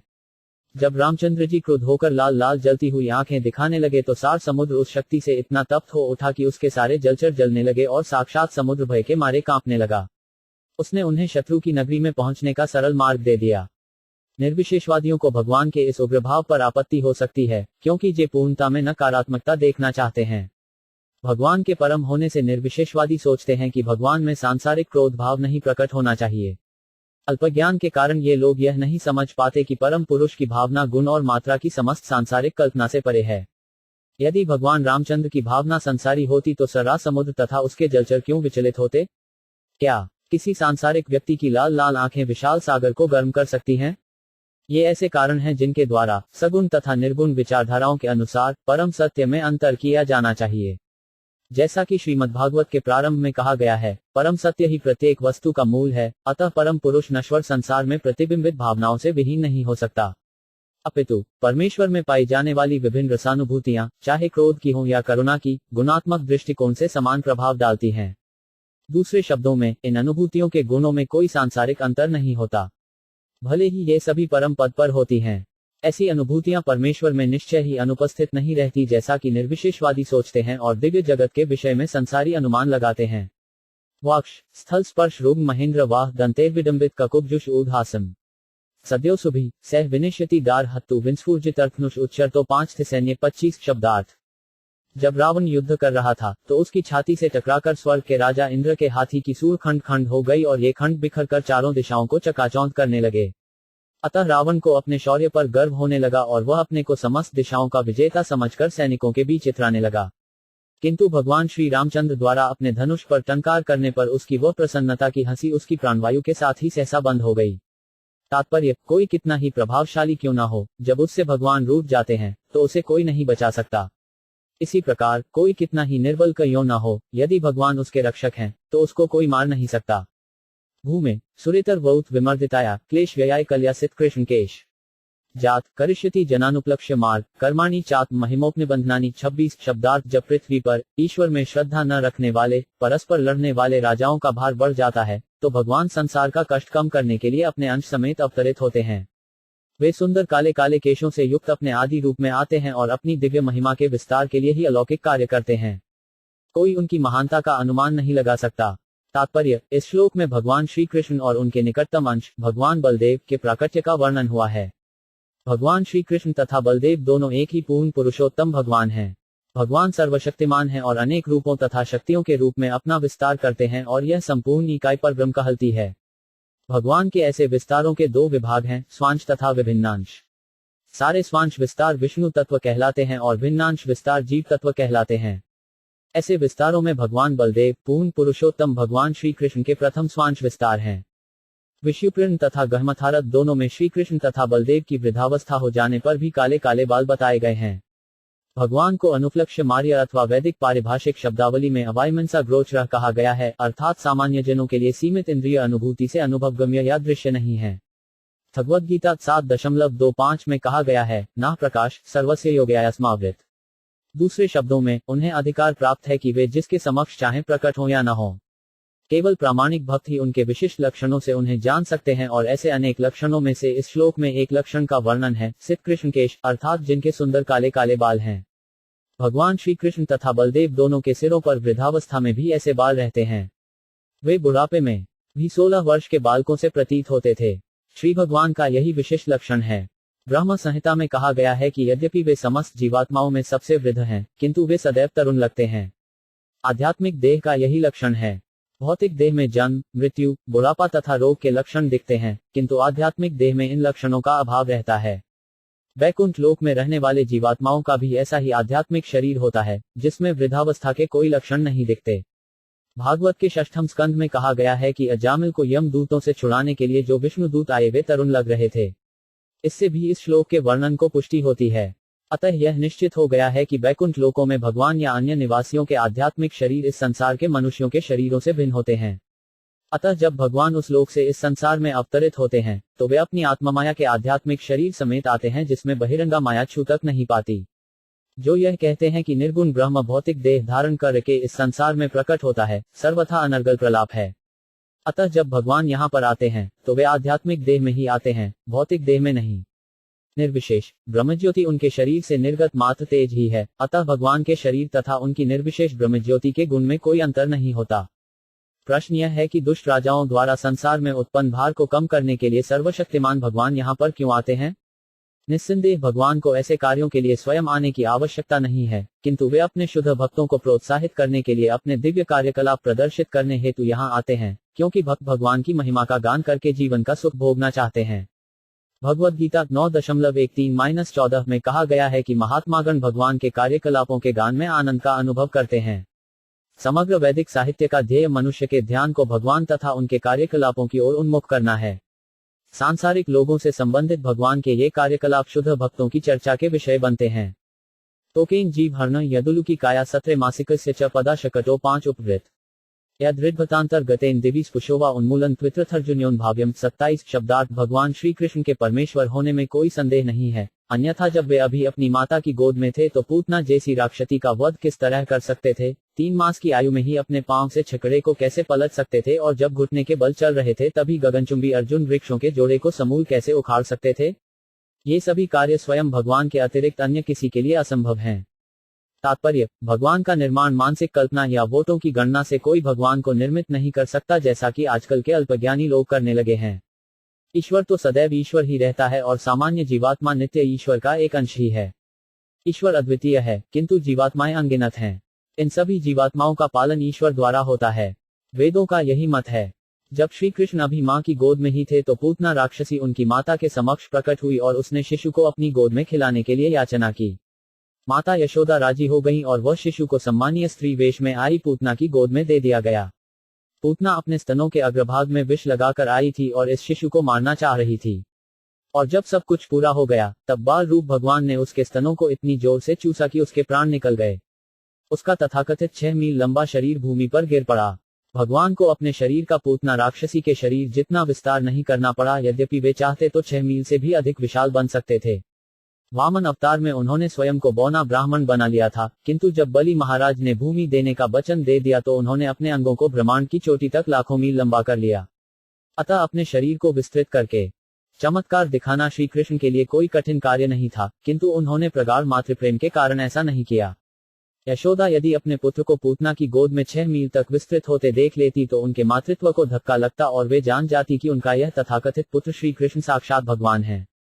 तब यशोदा माई को अपने पुत्र के प्रति सहज मातृप्रेम न रह पाता।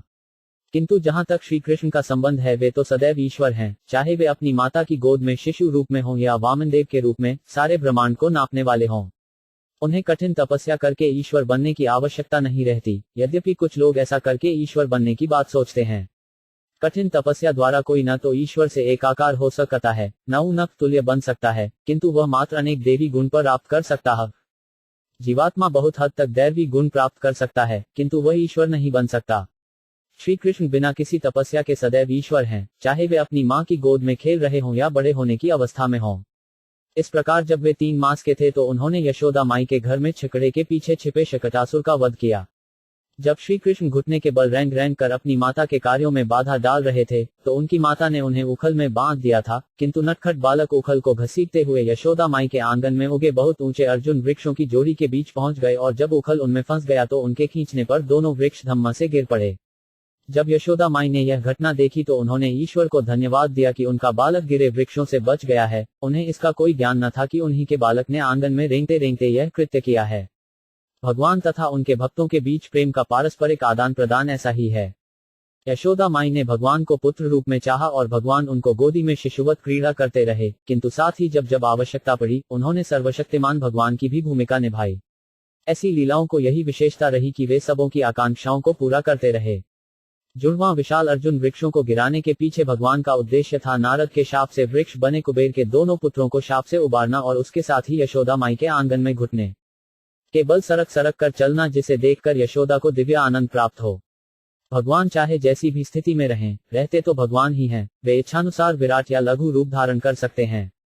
यद्व बजे ब्रज पशून विशतोय पीतान पालासिव जीवदनुग्रह दृष्टि वृक्षया तच्छुधेति विश्वीर्य विलोल जिन्ह मुचाच्यश्य दुर्गम विहरन हृदयाम 28 शब्दार्थ। और जब ग्वालों तथा उनके पशुओं ने यमुना नदी का विषैला जल पी लिया और जब भगवान ने अपने बचपन में अपनी कुपा दृष्टि से ही उन्हें जीवित कर दिया, तब यमुना नदी के जल को शुद्ध करने के लिए ही वे उसमें मानो खेल खेल में कूद पड़े।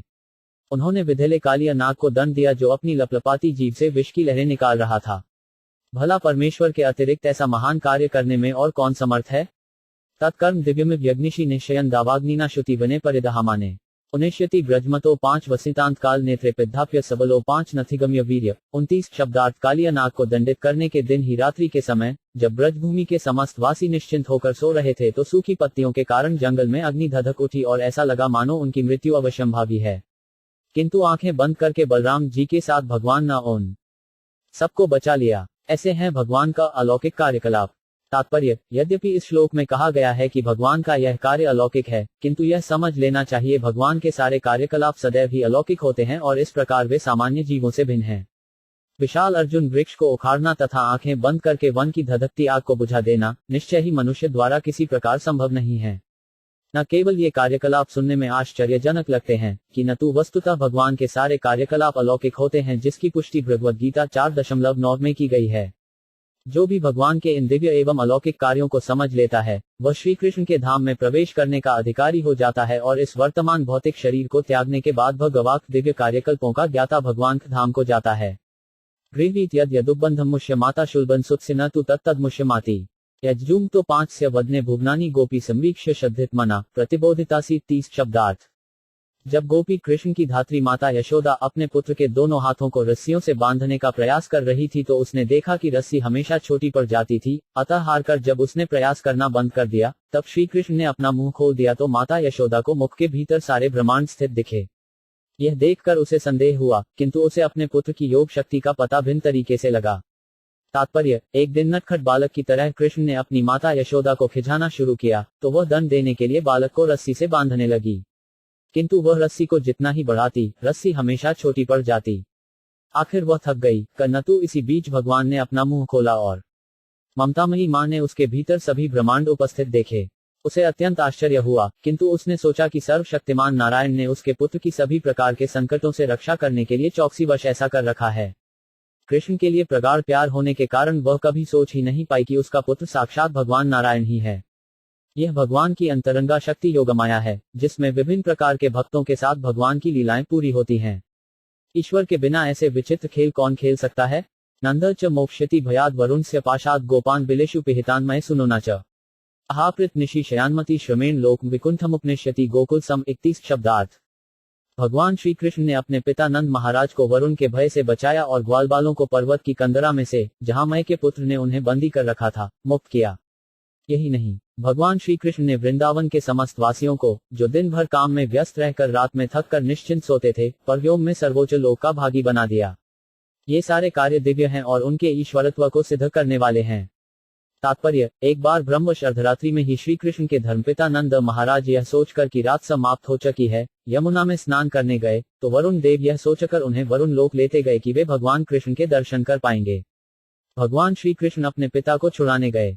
वास्तव में नंद महाराज बंदी नहीं थे, कईयों की वृंदावन के सारे निवासी अहनिश श्री कृष्ण का चिंतन करते हुए भक्तियों की समाधि में निमग्न रहते थे। उन्हें किसी भौतिक कष्ट का भय न था। भगवद गीता में इसकी पुष्टि की गई है कि दिव्य प्रेमवश पूर्णतः आत्मसमर्पण करके भगवान की संगति में रहने से मनुष्य को सब कष्टों से मुक्ति मिल जाती है। यहाँ यह स्पष्ट उल्लेख है कि वृंदावन के वासी दिन भर कठिन परिश्रम करते थे और थककर रात में चैन की नींद सोते थे।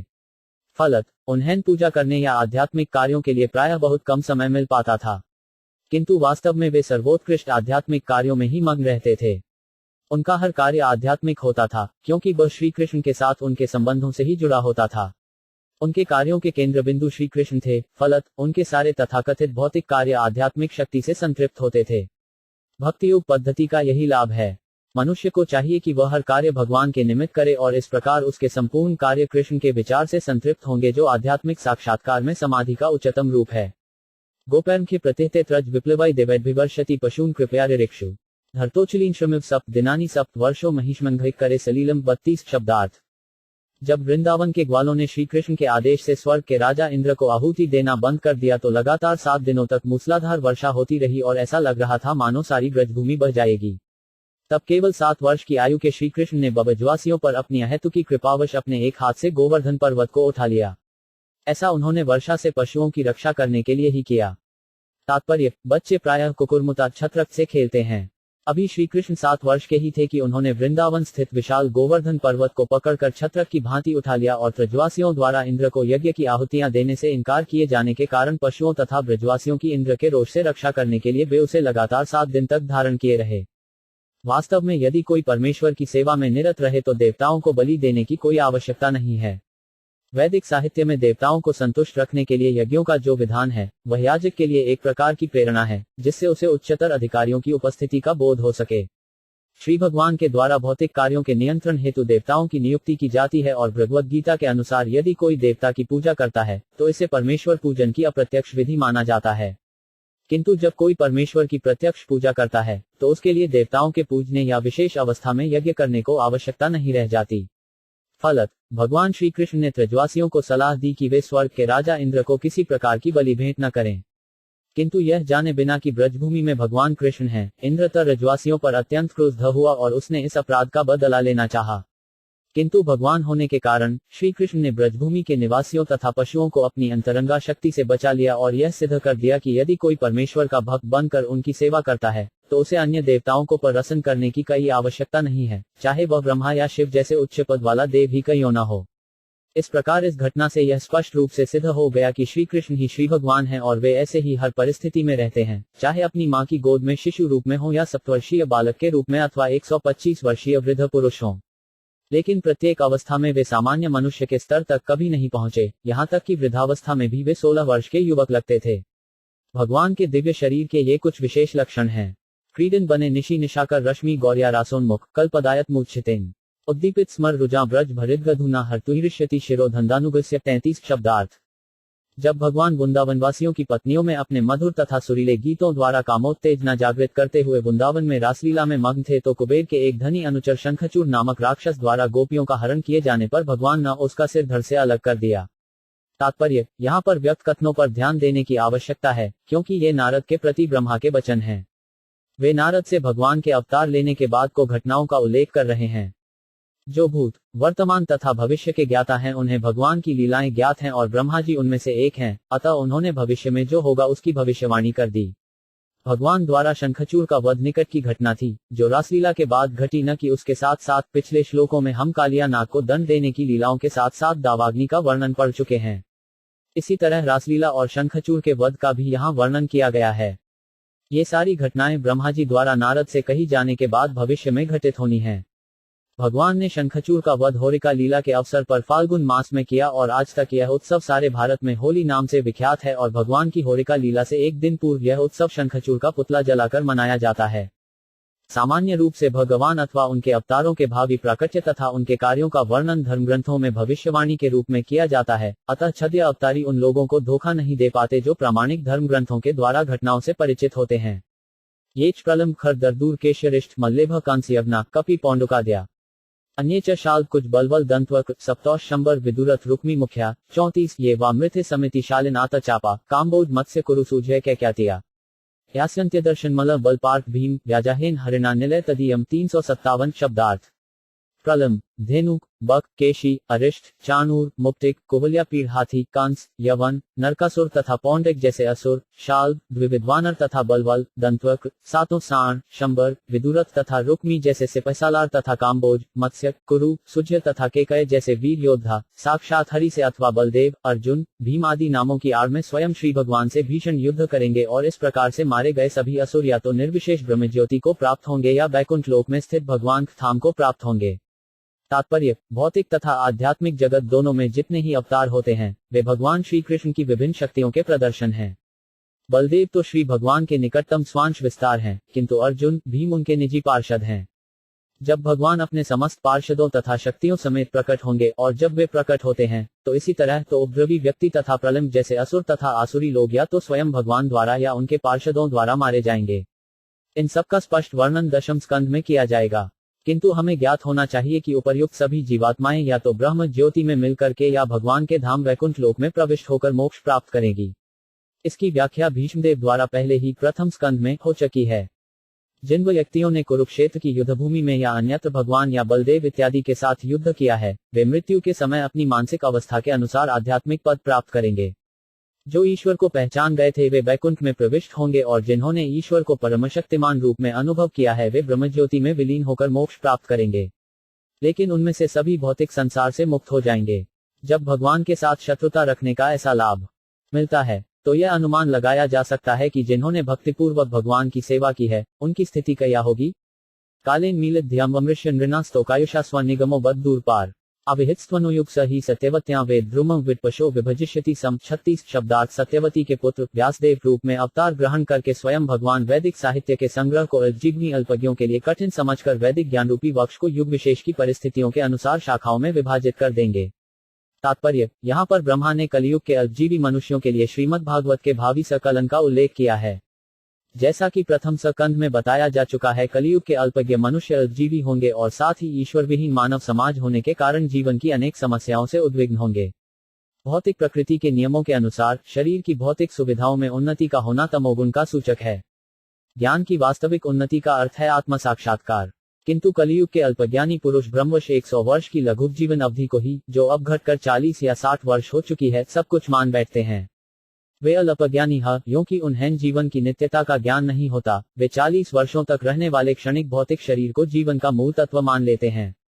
ऐसे मनुष्य गधों तथा बैलों के तुल्य हैं, किंतु भगवान समस्त जीवों को दयालु पिता की भांति भगवद गीता जैसे ग्रंथों के रूप में और स्नातकों के लिए श्रीमद् भागवत के रूप में विपुल वैदिक ज्ञान प्रदान करते रहते हैं।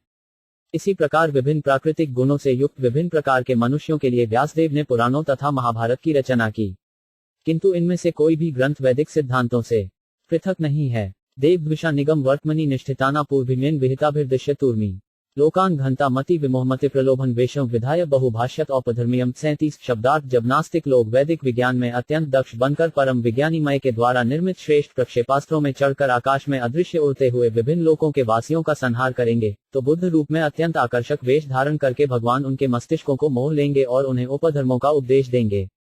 तात्पर्य भगवान बुद्ध का यह अवतार और आधुनिक मानव इतिहास के अवतारी बुद्ध एक नहीं है। श्री जीव गोस्वामी के अनुसार इस श्लोक में वर्णित बुद्ध अवतार एक अन्य कलयुग में हुआ था। एक मनु के जीवन काल में 72 से अधिक कलयुग होते हैं और इनमें से एक में यहाँ पर वर्णित बुद्ध अवतार लेंगे। भगवान बुद्ध का अवतार तब होता है जब लोग अत्यधिक भौतिकतावादी हो जाते हैं और तब वे सामान्य धर्म का उपदेश देते हैं। ऐसी अहिंसा स्वयं में धर्म न होकर धार्मिक लोगों का महत्वपूर्ण गुण होती है। यह एक सामान्य बुद्धि का धर्म है क्योंकि इसमें मनुष्य को उपदेश दिया जाता है कि वह किसी पशु या जीवित प्राणी को हानि न पहुंचाए, क्योंकि उसके हानिकारक कर्मकर्ता को भी हानि पहुंचाने वाले होते हैं। किंतु अहिंसा के इन सिद्धांतों को सीखने के पूर्व उसे 2 अन्य नियम भी सीखने पड़ते हैं। ये हैं विनम्र बनना तथा निरभिमानी होना। विनम्र तथा निरभिमानी बने बिना वह निरापद तथा अहिंसक नहीं बन सकता। अहिंसक बनने के बाद उसे सहिष्णुता तथा सादगी सीखनी पड़ती है। मनुष्य को महान धर्मोपदेशकों तथा आध्यात्मिक नेताओं का सम्मान करना चाहिए और इंद्रियों पर संयम रखने, घर तथा परिवार के प्रति विरक्त रहने और भगवत की सेवा करने का अभ्यास करना चाहिए। अंततः उसे भगवान को स्वीकार करके उनका भक्त बनना होता है, अन्यथा यह धर्म नहीं कहलाता। धार्मिक सिद्धांतों के केंद्र में भगवान होने अन्यथा सामान्य नैतिक उपदेश मात्र उपधर्म होते हैं, जो धर्म के ही निकट होते हैं। यहाँ येष्वपि सता न हरे कथा स्यु पाषंडिनो द्विज जना वृषलन हृदेवा स्वाहा स्वधा वशेति समगिरो न यत्र शास्ता भविष्यति युगाते 38 शब्दार्थ। तत्पश्चात कलयुग के अंत में जब तथाकथित सन्नतों तथा द्विजों के घरों में भी ईश्वर की कथा नहीं होगी और जब सरकार की शक्ति निम्न कुल में उत्पन्न शूद्रों अथवा उनसे भी निम्न लोगों में से चुने गए मंत्रियों के हाथों में चली जाएगी और जब यज्ञ विधि के विषय में कुछ भी, यहाँ तक कि उच्चारण भी ज्ञात नहीं रहेंगे, तो उस समय भगवान परम दंडदाता के रूप में प्रकट होंगे। तात्पर्य, यहाँ पर इस कलयुग के अंतिम चरण में भौतिक जगत की निकृष्ट अवस्थाओं के लक्षणों का उल्लेख हुआ है। इन अवस्थाओं का सार समाहार ईश्वर विहीनता है। यहाँ तक कि तथाकथित संत व समाज के उच्च वर्ण, जिन्हें सामान्य रूप से ट्विज जन कहा जाता है, नास्तिक हो जाएंगे। फलतः वे सब ईश्वर का पवित्र नाम तक भूल जाएंगे। उनके कार्यकलाप की बात तो दूर रही। समाज के उच्च वर्ण अर्थात समाज के भाग्य विधायक ज्ञानी पुरुष, समाज में शांति तथा व्यवस्था के उत्तरदायी प्रशासक वर्ग तथा समाज को आर्थिक उन्नति के प्रदर्शक व्यवसायी वर्ग, इस सबों को परमेश्वर का पूर्ण ज्ञान होना चाहिए। उन्हें उनके नाम, गुण, लीला, पार्षद, सामग्री, व्यक्तित्व आदि से परिचित होना चाहिए। समाज के उच्च वर्गों तथा संतों की पहचान उनके तत्व ज्ञान के अनुपात से की जाती है, उनके जन्म या शारीरिक उपक्षयों से नहीं।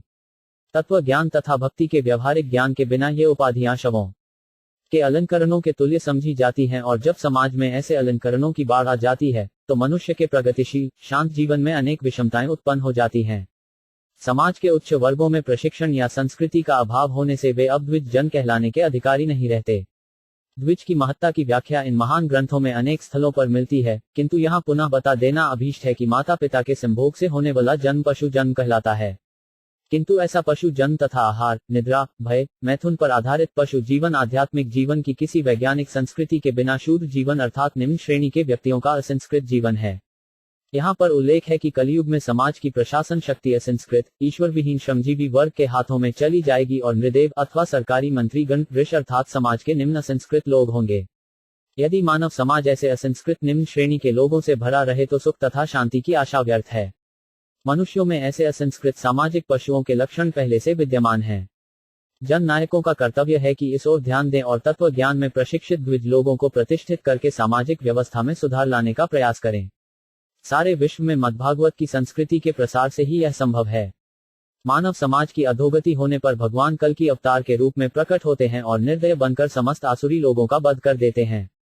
सगगे तपो 5 हमृषयो नव ये प्रजेशा स्थाने 5 था धर्म मखमन वमरावनिशा अत्यत्वधर्म हरमन्यु वशासुराया माया विभूत इमा पुरुषक्ति भाज 39 शब्दार्थ। सृष्टि के प्रारंभ में तपस्या मैं ब्रह्मा तथा जन्म देने वाले ऋषि प्रजापति रहते हैं। फिर सृष्टि के पालन के अवसर पर भगवान विष्णु नियामक देवता तथा विभिन्न लोकों के राजा रहते हैं। किंतु अंतकाल में अधर्म बचा रहता है और रहते हैं शिव तथा क्रोधी नास्तिक इत्यादि। ये सब के सब परम शक्ति रूप भगवान की शक्ति के विभिन्न प्रतिनिधियों के रूप में रहते हैं।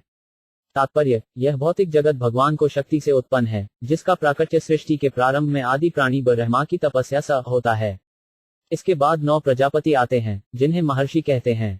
जब सृष्टि के पालन की अवस्था आती है तो भगवान विष्णु की भक्ति या यथार्थ धर्म, विभिन्न देवता तथा विभिन्न लोकों के राजा प्रकट होते हैं, जो विश्व का भरण पोषण करते हैं। जब इस सृष्टि का अंत होने को होता है तो सर्वप्रथम अधर्म प्रकट होता है, फिर क्रोधी नास्तिकों के साथ साथ शिव रहते हैं। किंतु ये सब परमेश्वर के विभिन्न स्वरूपों के अतिरिक्त और कुछ नहीं है। फलत ब्रह्मा, विष्णु तथा महादेव शिव प्रकृति के विभिन्न गुणों के भिन्न भिन्न अवतार हैं। विष्णु सतोगुण के, ब्रह्मा रजोगुण के तथा शिव तमोगुण के स्वामी हैं। इस प्रकार यह भौतिक सृष्टि क्षणिक अस्तित्व के अतिरिक्त कुछ भी नहीं है और इसका उद्देश्य उन बद्ध जीवों को, जो इस भौतिक जगत में आ फंसे हैं, मुक्ति का अवसर प्रदान करना है। और इसमें जो मनुष्य भगवान विष्णु के संरक्षण में सतोगुण प्राप्त कर लेता है, उसे वैष्णव नियमों का पालन करने के कारण मुक्त होने का और भगवत धाम जाने का सर्वाधिक अवसर मिलता है, जहां से इस दुखमय जगत में फिर कभी लौटना नहीं होता। विष्णुनु वीर्य गणना कतमो 5 इति ह्यः पार्थिवान्यपि कविर विमेर जांसी चस्कम ह्यः स्वरसास्खलता त्रिपृष्ठम अस्मात् त्रिसाम्य सदनादुरु कंप्यानम 40 शब्दार्थ। भला ऐसा कौन है जो विष्णु के पराक्रम का पूरी तरह से वर्णन कर सके? यहाँ तक कि वह विज्ञानी भी, जिसने ब्रह्मांड के समस्त कणों के परमाणुओं की गणना की होगी, वह भी ऐसा नहीं कर सकता। वे ही एकमात्र ऐसे हैं जिन्होंने त्रिविक्रम के रूप में जब अपने पांव को बिना प्रयास के सर्वोच्च लोक सत्यलोक से भी आगे प्रकृति के तीनों गुणों की साम्यावस्था तक हिलाया था, तो सारा ब्रह्मांड हिलने लगा था। तात्पर्य, भौतिक विज्ञानियों की सर्वोच्च वैज्ञानिक प्रगति परमाणु शक्ति है, किंतु किसी भी भौतिक विज्ञानी को संपूर्ण ब्रह्मांड के कणों में निहित परमाणुओं का कोई अनुमान नहीं है। और यदि कोई इन सूक्ष्म कणों को गिन भी ले अथवा आकाश को बिस्तर की भांति मोड़ भी सके, तो भी वह परमेश्वर के वीर्य तथा शक्ति का अनुमान लगाने में असमर्थ होगा। वे त्रिविक्रम कहलाते हैं, क्योंकि अपने वामन अवतार में उन्होंने अपने पदचाप को सर्वोच्च सत्यलोक से भी आगे फैला दिया था और वे तीनों गुणों की साम्यावस्था तक पहुंच गए थे, जिसे भौतिक जगत का छादन कोश कहा जाता है। भौतिक आकाश के ऊपर भौतिक छादन के 7 स्तर कोश हैं और भगवान ने इन 7 को भेद दिया था। उन्होंने अपने अंगूठे से छेद बना दिया, जिससे होकर कारणार्णव का जल भौतिक आकाश में छन कर पहुंचता है और यह धारा पवित्र गंगा नदी कहलाती है, जो तीनों लोकों को पवित्र बनाती है। दूसरे शब्दों में, विष्णु के समान दिव्य शक्ति वाला अन्य कोई नहीं। वे सर्वशक्तिमान हैं और न तो कोई उनके समान है, न उनसे बढ़कर। नान्तम विदा से हम्मी मुनयो 5 ग्राम जास्ते माया बल से पुरुष से कुतो 5 वराये 10 शतानन आदि देव शेषो 5 धुनापी संवस्यति नास्य पारम 41 शब्दार्थ। न तुम में और न तुमसे पहले उत्पन्न हुए मुनिगण ही सर्वशक्तिमान भगवान को भली भांति जानते हैं। अतः जो हमारे बाद उत्पन्न हुए हैं, वे उनके विषय में क्या जानेंगे? यहाँ तक कि भगवान के आदि अवतार शेष भी, जो अपने 1 सहस्त्र मुखों से भगवान के गुणों का वर्णन करते रहते हैं, ऐसे ज्ञान का अंत नहीं पा सके हैं। तात्पर्य, सर्वशक्तिमान भगवान की 3 मूल शक्तियां हैं, अंतरंगा, बहिरंगा तथा तत्स्था, और इन तीनों शक्तियों के अनंत विस्तार हैं। अतः शक्तियों के विस्तार की गणना कर पाना किसी के लिए संभव नहीं है। यहाँ तक कि भगवान स्वयं शेष अवतार में इन शक्तियों का अनुमान नहीं लगा पाते, यद्यपि वे अपने सहस्त्र मुखों से इनका वर्णन करते रहते हैं। येषां स एव भगवान दयज्ञन्तः सर्वात्मना भरित पदो यदि निर्गलिकम ते दुस्तराम तित्रंती चर देव माया नैषां ममामिति थी श्रुगाल भक्ष्य 42 शब्दार्थ। किंतु यदि भगवान की सेवा में निश्चल भाव से आत्मसमर्पण करने से परमेश्वर की किसी पर विशेष कृपा होती है, तो वह माया के दुर्लभ सागर को पार कर सकता है और भगवान को जान पाता है। किंतु जिसे अंत में कुत्तों तथा सियारों का भोजन बनना है, ऐसे इस शरीर के प्रति जो आसक्त हैं, वे ऐसा नहीं कर सकते। तात्पर्य, भगवान के निश्चल भक्त भगवान की महिमा से परिचित होते हैं और वे इतना तो समझते ही हैं कि ईश्वर कितना महान है और उनकी विविध शक्तियों का कितना विस्तार है। जो इस नश्वर शरीर के प्रति आसक्त रहते हैं, वे तत्व ज्ञान के क्षेत्र में प्रविष्ट नहीं हो पाते हैं। यह सारा संसार देहात्म बुद्धि की अवधारणा के कारण तत्व ज्ञान से अपरिचित है। भौतिकतावादी व्यक्ति न केवल अपने भौतिक शरीर वरन अपने बच्चों व संबंधियों, जाति वालों, देशवासियों के शरीरों के कल्याण कार्य में सदैव व्यस्त रहता है। ऐसे भौतिकतावादी व्यक्ति भले ही राजनैतिक, राष्ट्रीय तथा अंतर्राष्ट्रीय दृष्टिकोण से परमार्थ के कई प्रकार के कार्य करते हों, किंतु इनका यह सारा कार्य देहात्म बुद्धि की गलत धारणा से ऊपर नहीं उठ पाता। अतः जब तक मनुष्य देहात्म बुद्धि की भ्रांत धारणा से मुक्त नहीं हो लेता, उसे तत्व ज्ञान की प्राप्ति नहीं हो सकती और इस तत्व ज्ञान के बिना भौतिक सभ्यता की उन्नति की सारी चमक दमक व्यर्थ है। वेदाहमण परमस्य ही योग माया यूयम भवश्च भगवान दैत्यवर्य पत्नी मनोह सच मनुष्य तदात्मजाश प्राचीन बहिर्भुर्दुत शुभश्च 43 इक्ष्वाकुरल मुचुकुंद विदेह गाधी ग्रघवंबरीश सग्रा गयनाहुषाद्या माधातुलक शतधन्वनु रंतिदेवा देववतो बलिर्मूर्त्रयो दिलीप 44 सौभर्युतर शिवी देवल पिप्पलाद सारस्वतोध पराश भूरिषेणा यौन्य विभीषण हनुमद उपेंद्र दत्त पार्थायषण विदुर श्रुतदेव वर्या 40 शब्दार्थ है नारद। यद्यपि भगवान की शक्तियां अज्ञेय तथा अपरिमेय हैं, फिर भी शरणागत जीव होने के नाते हम समझ सकते हैं कि वे योगमाया की शक्तियों के द्वारा किस प्रकार कार्य करते हैं। इसी प्रकार भगवान की शक्तियां सर्वशक्तिमान शिव, नास्तिक कुल के महान राजा प्रहलाद महाराज, स्वयंभू मनु, उनकी पत्नी शत्रुपा, उनके पुत्र तथा पुत्रियां यथा प्रियव्रत, उत्तानपाद, आकृति, देवहूति तथा प्रसूति, प्राचीन बही, ऋभु, वेन के पिता अंग, महाराज शुभ, इक्ष्वाकु, एल, मुचुकुंद, महाराज जनक, गाधी, रघु, अम्बरीश, सगर, गया, नाहुष, माधाता, अलर्क, शतधनु, अनु, रंतिदेव, भीष्म, बलि, अमूर्तर, दिलीप, सौभरी, उद्दू, शिवरी, देवल, पिप्पलाद, सारस्वत, उद्धव, पराशर, भूरिषेण, विभीषण, हनुमान, सुखदेव गोस्वामी, अर्जुन, आष्टिशेन, विदुर, श्रुतदेव इत्यादि को भी ज्ञात हैं। तात्पर्य, जैसा कि ऊपर कहा गया है, भूतकाल या वर्तमान काल में भगवान के जितने भक्त हुए हैं तथा भविष्य में जितने भी भक्त होंगे, वे सब भगवान की विभिन्न शक्तियों के साथ साथ उनके नाम, गुण, लला, संगी, व्यक्तित्व इत्यादि की शक्तियों से अवगत रहते हैं। वे उन्हें किस प्रकार जानते हैं? निश्चय ही ऐसा न तो कल्पना से और न ज्ञानेंद्रियों की सीमित सहायता से होता है। सीमित ज्ञानेंद्रियों द्वारा चाहे शारीरिक इंद्रियां हों या भौतिक सूक्ष्मदर्शी तथा दूरदर्शी जैसे उपकरण, हम अपनी आंखों के सामने प्रकट होने वाली भगवान को भौतिक शक्तियों को भी ठीक से नहीं जान पाते। उदाहरणार्थ, विज्ञानियों को गणना से परे कोटि कोटि ग्रह लोक विद्यमान हैं, किंतु ये भगवान की भौतिक शक्ति के ही स्वरूप हैं। विज्ञानी ऐसे भौतिक प्रयासों द्वारा भला भगवान की आध्यात्मिक शक्ति के विषय में जानने की क्या आशा कर सकता है? यदि तथा हो सकता है जैसी दर्जनों कल्पनाओं से ज्ञान की प्रगति नहीं हो सकती, उल्टे ऐसी कल्पना से ईश्वर का अस्तित्व न होना बताया जाएगा और निराशा ही हाथ लगेगी और बात आई गई कर दी जाएगी। अतः बुद्धिमान मनुष्य अपने लघु मस्तिष्क की सीमा से परे विषयों के संबंध में चिंतन नहीं करता, अपितु वह परमेश्वर को आत्मसमर्पण करना सीखता है, क्योंकि वही उसे वास्तविक ज्ञान तक पहुंचा सकता है। उपनिषदों में स्पष्ट उल्लेख है कि मात्र कठिन श्रम करने तथा मस्तिष्क पर जोर लगाने से पूर्ण पुरुषोत्तम भगवान को कभी नहीं जाना जा सकता, न ही उसे कल्पना तथा शब्दजाल द्वारा जाना जा सकता है। ईश्वर को तो वही जान पाता है जो उनकी शरणागत है। यहाँ पर जीवों में सर्वोच्च ब्रह्मा जी ने इस सत्य को अंगीकार किया है। अतः प्रयोगात्मक ज्ञान के मार्ग का अनुसरण करने में शक्ति का अपव्यय करना छोड़ देना चाहिए। मनुष्य को चाहिए कि भगवान के प्रति समर्पित होकर तथा यहाँ पर वर्णित अधिकारी पुरुषों की प्रामाणिकता को स्वीकार करके ज्ञान लाभ करें। भगवान अनंत होने के कारण योगमाया की कृपा से उसे स्वयं को जानने में शरणागत की क्रमशः सहायता करते हैं। तेवे विदन्त्यतित्रन्ति च देव माया सत्री शूद्र हन शब्रा अपि पाप जीवा यद्यद्भुत क्रम परायणशील शिक्षास्त्रीय गजना अपि किमु शुद्धारणा। ये 46 शब्दार्थ पापी जीवन बिताने वाले समुदायों में से भी शरणागत लोग, जैसे स्त्री, शूद्र, हूण तथा शबर, यहाँ तक कि पशु पक्षी भी तत्व ज्ञान के विषय में जान सकते हैं। वे भगवान के शुद्ध भक्तों की शरण में जाकर तथा भक्तिपथ पर उनके पदचिह्नों का अनुसरण कर माया के चंगुल से छूट जाते हैं। तात्पर्य, कभी कभी प्रश्न पूछा जाता है कि भगवान की शरण में किस प्रकार जाया जाए। भगवद गीता 18.66 में भगवान ने अर्जुन से कहा कि वह उनकी शरण में आए। अतः जो लोग ऐसा नहीं करना चाहते, वे प्रश्न करते हैं कि ईश्वर है कहाँ जिसकी शरण में वे जाएं।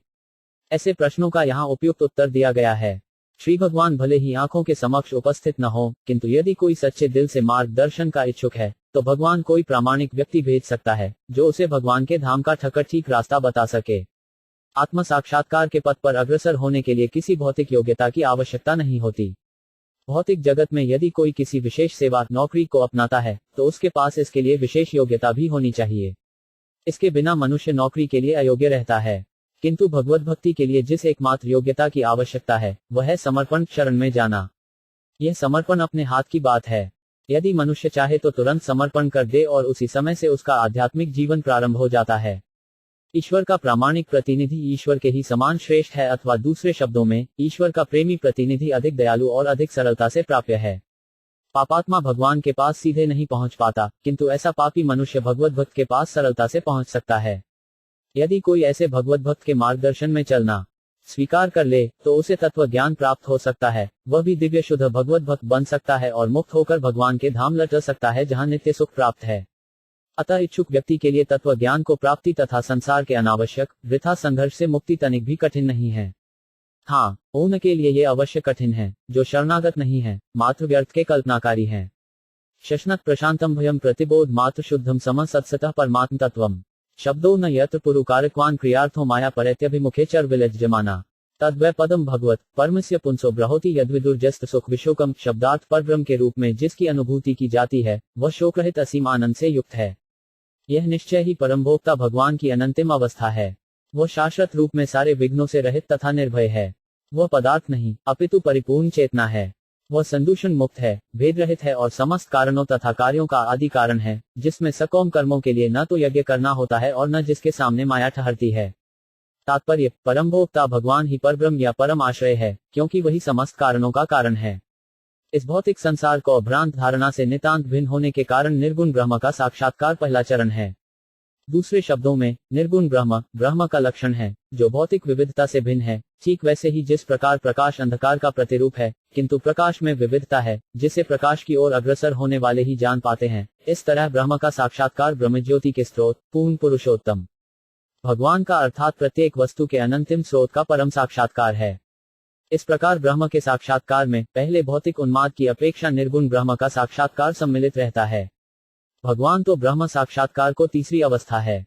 जैसा कि प्रथम स्कंध में वर्णित है, मनुष्य को चाहिए कि ब्रह्म के तीनों स्वरूपों ब्रह्म, परमात्मा तथा श्री भगवान को जाने। प्रतिबोध यात्रम सांसारिक बोध से सर्वथा विपरीत अनुभूति है। पदार्थ में भौतिक क्लेश होते हैं, अतः ब्रह्म के प्रथम बोध में ऐसे भौतिक उन्माद का निषेध होता है और उसमें जन्म, मृत्यु, रोग तथा बुढ़ापे की छटपटाहट से सर्वथा भिन्न शाश्वत अस्तित्व की अनुभूति होती है। यह निर्विशेष ब्रह्म की प्रारंभिक अवधारणा है। परमेश्वर हर वस्तु का परम आत्मा है, अतः परम अवधारणा में प्रेम का बोध होता है। प्रेम का बोध आत्मा से आत्मा के संबंध के कारण होता है। पिता अपने पुत्र से प्रेम करता है, क्योंकि पुत्र तथा पिता में निकटता का कोई संबंध होता है। किंतु भौतिक जगत में जिस प्रकार का प्रेम है, वह उन्माद से भरा हुआ होता है। जब भगवान से भेंट होती है, तो वास्तविक प्रेम के कारण पूर्ण प्रेम प्रकट होता है। वह देह तथा मन की भौतिकता के द्वारा प्रेम किए जाने को वस्तु नहीं, अपितु समस्त जीवात्माओं के लिए पूर्ण, निरावृत, शुद्ध प्रेम की वस्तु है, क्योंकि वह हर एक के हृदय में स्थित परमात्मा स्वरूप है। मुक्त अवस्था में भगवान के लिए पूर्ण प्रेम उमड़ता है। इस तरह शाश्वत सुख की अजस्र धारा प्रवाहित होती है और उम्र के बंद होने की कोई आशंका नहीं रहती, जैसा हम भौतिक संसार में अनुभव कर चुके होते हैं। भगवान का संबंध अविच्छिन्न होता है, अतः उसमें न शोक है, न भय। ऐसा सुख शकों में निवर्णनीय है और यज्ञों तथा व्यवस्था के द्वारा सकोम कर्मों के करने से ऐसा सुख उत्पन्न नहीं किया जा सकता। किंतु हमें यह भी जान लेना चाहिए कि इस श्लोक में परम पुरुष भगवान के साथ जिस अविच्छिन्न सुख के आदान प्रदान की चर्चा है, वह उपनिषदों की निर्गुण विचारधारा से बढ़कर है। उपनिषदों में किया गया वर्णन न्यूनाधिक वस्तुओं की भौतिक अवधारणा की एक प्रकार से अनदेखी है, किंतु यह परमेश्वर को दिव्य इंद्रियों को अस्वीकृति नहीं है। यहाँ पर भौतिक तत्वों के विषय में उसी कथन की पुष्टि हुई है, वे सभी दिव्य तथा भौतिक कल्मश से रहित हैं। यही नहीं, मुक्त जीव भी इंद्रियों से रहित नहीं है, अन्यथा उनके बीच अविच्छिन्न दिव्य सुख का आदान प्रदान असंभव होता। भगवान तथा भक्त दोनों ही की सारी इंद्रियां भौतिक कल्मश से रहित शुद्ध हैं। इसका कारण यह है कि वे भौतिक कारण तथा कार्य से परे हैं, जिसका यहाँ स्पष्ट उल्लेख हुआ है। सदसतः पर वहां पर माया का वश नहीं चलता, क्योंकि भगवान तथा उनके दिव्य भक्तों के समक्ष माया ल जाती है। भौतिक जगत में इंद्रियों के कार्यकलाप शोकरहित नहीं होते, किंतु यहाँ पर स्पष्ट उल्लेख हुआ है कि भगवान तथा भक्तों की इंद्रियां शोकरहित हैं। भौतिक तथा आध्यात्मिक इंद्रियों में स्पष्ट अंतर है और मनुष्य को चाहिए कि भौतिक अवधारणा के कारण आध्यात्मिक इंद्रियों की अवहेलना न करते हुए इसे समझे। भौतिक जगत में इंद्रियां अविद्या से पूर्ण रूप से प्रभावित होती हैं। विद्वानों ने प्रत्येक दशा में इंद्रियों की भौतिक अवधारणा से शुद्धि की आवश्यकता पर बल दिया है। भौतिक जगत में आत्मतुष्टि के लिए इंद्रियों को काम में लाया जाता है, जबकि आध्यात्मिक जगत में इनका उपयोग उन प्रयोजनों के निमित्त जिसके निमित्त ये मूल रूप में बनी है, अर्थात परमेश्वर को प्रसन्न करने के लिए किया जाता है। ऐसे इंद्रिय कर्म स्वाभाविक हैं, अतः भौतिक कल्मश से अप्रभावित रहकर उनसे अविच्छिन्न इंद्रिय तृप्ति होती है, कईयों की इंद्रियां आध्यात्मिकता के कारण शुद्ध होती हैं। फलस्वरूप ऐसी तृप्ति का दिव्य आदान प्रदान होता रहता है। चूंकि ऐसे कार्य अनंत हैं और लगातार बढ़ते जाते हैं, अतः भौतिक प्रयासों या कृत्रिम व्यवस्थाओं की कोई गुंजाइश नहीं रह जाती। ऐसे दिव्य सुख को ब्रह्म सांख्यम कहा जाता है, जिसका स्पष्ट उल्लेख पंचम स्कंध में होगा। नियम्य यत्यो यम कर्थ हेति जहाँ स्वराडिव निपान खनिंत्रमिंद्र 48 शब्दार्थ। ऐसी दिव्य अवस्था में ज्ञानियों तथा योगियों द्वारा न तो कृत्रिम रीति से मन को वश में करने की, न ही कल्पना या चिंतन की आवश्यकता रहती है। मनुष्य ऐसी विधियों को उसी प्रकार त्याग देता है, जिस प्रकार स्वर्ग का राजा इंद्र कुआं खोदने का कष्ट नहीं उठाता। तात्पर्य, कोई गरीब आदमी पानी की चाहत के कारण कुआं खोदता है और खोदने का कष्ट झेलता है। इसी प्रकार जिनका दिव्य बोध कमजोर है, वे या तो मानसिक चिंतन करते हैं या इंद्रियों को वश में करके ध्यान करते हैं, किंतु उन्हें इसका ज्ञान नहीं होता कि जब कोई परम पुरुष भगवान की दिव्य प्रेमपूर्ण सेवा में संलग्न होता है, तो इंद्रियों का नियंत्रण तथा आत्मसिद्धि एक साथ प्राप्त हो सकते हैं। इसीलिए परम मुक्त जीवात्माएं भगवान के कार्यकलापों को सुनने और जपने की इच्छुक रहती हैं। इस प्रसंग में इंद्र का उदाहरण अत्यंत उपयुक्त है। स्वर्ग का राजा इंद्र इस जगत में बादल लाने की व्यवस्था करने तथा वर्षा कराने के लिए नियंत्रणकारी देवता है, अतः उसे अपनी व्यक्तिगत जलपूर्ति के लिए कुआं खोदने का कष्ट नहीं उठाना पड़ता। उसे अपने लिए कुआं खोदना हास्यास्पद होगा। इसी प्रकार जो भगवान की प्रेमाभक्ति में लगे हुए हैं, उन्हें जीवन का परम लक्ष्य प्राप्त हो चुका है, अतः उनके लिए भगवान का वास्तविक स्वभाव जानने या उनके कार्यकलापों को ज्ञात करने के लिए कल्पना करने की आवश्यकता नहीं रह जाती। न ही ऐसे भक्तों को भगवान की काल्पनिक या वास्तविक सत्ता के विषय में चिंतन की आवश्यकता पड़ती है। भगवत भक्ति में लगे रहने के कारण शुद्ध भक्त पहले से ही कल्पना तथा चिंतन से मिलने वाले फल प्राप्त कर चुके होते हैं। अतः जीवन की सिद्धि इसी में है कि भगवान की दिव्य प्रेमाभक्ति में लगे रह जाए। सश्रेयसाम्पि विभुर भगवान यतो 5 से भाव स्वभाव विहित से सतः प्रसिद्धि देहे स्वधातु विग्मेनु विशीर्माणे व्योमे तत्र पुरुषो न विशीर्यते। 49 शब्दार्थ। जो कुछ भी कल्याणकर है उसके परम स्वामी भगवान है, क्योंकि जीवात्मा जो भी कर्म करता है, चाहे वे भौतिक अथवा आध्यात्मिक अवस्था में किए जाएं, सबका फल देने वाले भगवान हैं। इस प्रकार वह परम उपकारी है। प्रत्येक जीवात्मा अजन्मा है, अतः इस भौतिक तत्व में शरीर के विनष्ट होने के बाद भी यह शरीर उसी प्रकार बना रहता है जिस प्रकार शरीर के भीतर वायु रह जाती है। तात्पर्य, जीव अजन्मा तथा नित्य है और जैसा भगवद्गीता 2.30 में पुष्टि की गई है, भौतिक तत्वमय देह के विनष्ट होने पर भी जीव नष्ट नहीं होता। जब तक जीव इस संसार में रहता है तब तक उसके द्वारा किए गए कर्मों का फल उसे अगले जीवन में अथवा इसी जीवन में मिलता है। इसी प्रकार आध्यात्मिक जीवन के कार्य भी भगवान द्वारा 5 प्रकार की मुक्ति के रूप में पुरस्कृत होते हैं। यहाँ तक कि निर्विशेषवादी भी पूर्ण पुरुषोत्तम भगवान की कृपा के बिना परमेश्वर का तादात्म्य प्राप्त नहीं कर सकते। भगवद्गीता 4.11 में पुष्टि की गई है कि वे मनुष्य को इसी जीवन में उसके वांछित फल प्रदान करते हैं। जीवों को अपनी इच्छा करने की छूट रहती है और भगवान उन्हें तदनुसार फल देते हैं। अतः यह प्रत्येक व्यक्ति का कर्तव्य है कि अभिलषित उद्देश्य की पूर्ति के लिए केवल भगवान की हरता से भक्ति करे। निर्विशेषवादी भी चाहे तो चिंतन या मनन करने के बजाय भगवान की नियमित भक्तिमय सेवा करके आसानी से वांछित फल प्राप्त कर सकता है। कर्नतु भक्तजन स्वभावत भगवान के पार्षद रूप में रहना पसंद करते हैं। वे निर्विशेषवादियों की भांति तादात्म्य नहीं चाहते। अतः भक्तजन अपनी स्वाभाविक प्रवृत्ति के अनुसार भगवान के दास, मित्र, पिता, माता तथा युगल प्रेमी बनकर मनवांछित उद्देश्य की प्राप्ति करते हैं। भगवत भक्ति की 9 दिव्य विधियां हैं, यथा श्रवण, कीर्तन इत्यादि, और ऐसी सरल तथा स्वाभाविक भक्ति का अनुसरण करके भक्त उच्चतम सिद्धियां प्राप्त करते हैं, जो ब्रह्म के साथ तदाकार होने की अपेक्षा कहीं श्रेष्ठतर हैं। अतः भक्तों को ब्रह्म के विषय में मनन करने अथवा शून्य में कृत्रिम रूप से चिंतन करने की कभी सलाह नहीं दी जाती। फिर भी भूल कर भी यह नहीं सोचना चाहिए कि इस वर्तमान देह के विनाश के बाद ऐसी दूसरी देह नहीं होती जिससे भगवान का साक्षात्कार किया जा सके। जीव तो अजन्मा है। ऐसा नहीं है कि भौतिक देह की उत्पत्ति के साथ जीव प्रकट होता हो। दूसरी ओर इस शरीर का विकास जीव को इच्छाओं के फलस्वरूप ही होता है। इस प्रकार जीवात्मा की इच्छा से भौतिक शरीर का प्राकस्य होता है। अतः आत्मतत्व से भौतिक शरीर जीवनी शक्तियों से उत्पन्न होकर अलिप्त में आता है। चूंकि जीव शाश्वत है, अतः वह शरीर के भीतर वायु की तरह विद्यमान रहता है। शरीर के भीतर तथा बाहर वायु ही वायु है। अतः जब बाहरी आवरण अर्थात भौतिक शरीर नष्ट हो जाता है तो जीव इस स्फुलिंग शरीर में वायु की भांति रहता चला आता है।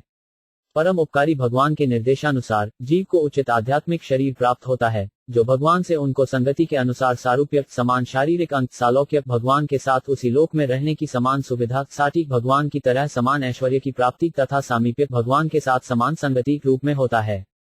भगवान इतने दयालु हैं कि यदि कोई भक्त भौतिक संगति से अकलुषित तथा अमिश्रित भक्तिमय सेवा का चरण पूरा नहीं कर पाता तो उसे किसी भक्त या धनी के परिवार में उत्पन्न करके बिना किसी जीवन संघर्ष के दूसरे जन्म में पुनः अवसर प्रदान किया जाता है, जिससे वह अपने जीवन के शुद्धिकरण की शेष प्रक्रिया को पूरा कर ले और इस देह को त्याग करने पर तुरंत ही भगवत धाम को जा सके।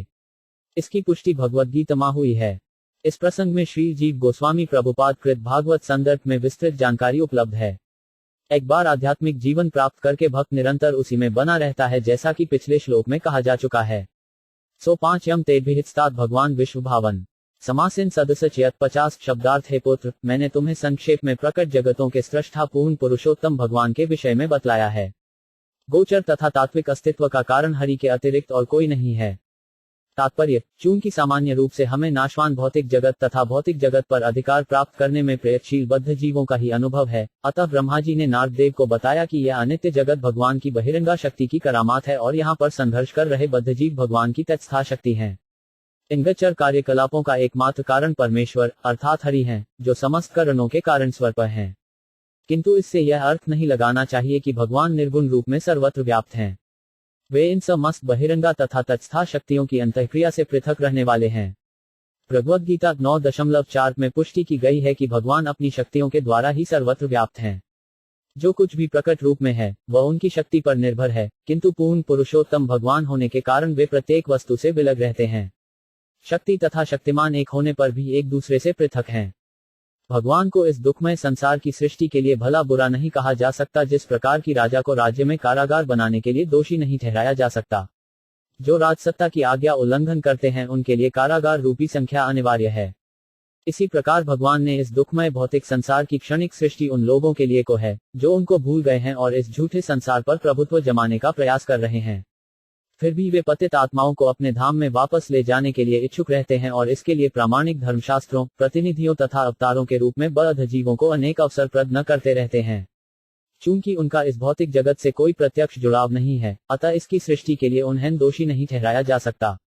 इदम भागवत नाम यन्मे भगवतोदितम सर्ग्रहो 5 यम विभूति न त्वमेतद विपोली कुरु। 51 शब्दार्थ है नारद, पूर्ण पुरुषोत्तम भगवान ने ही मुझे यह श्रीमद् भागवत नामक तत्व ज्ञान संक्षिप्त रूप में बतलाया था और यह उनकी विभिन्न शक्तियों का संग्रह है। अब तुम स्वयं इस ज्ञान का विस्तार करो। तात्पर्य, भागवत का सार लगभग आधे दर्जन श्लोकों में श्री भगवान द्वारा वर्णित है, जो आगे दिया गया है। यह तत्व ज्ञान है और भगवान का समर्थ प्रतिनिधित्व करता है।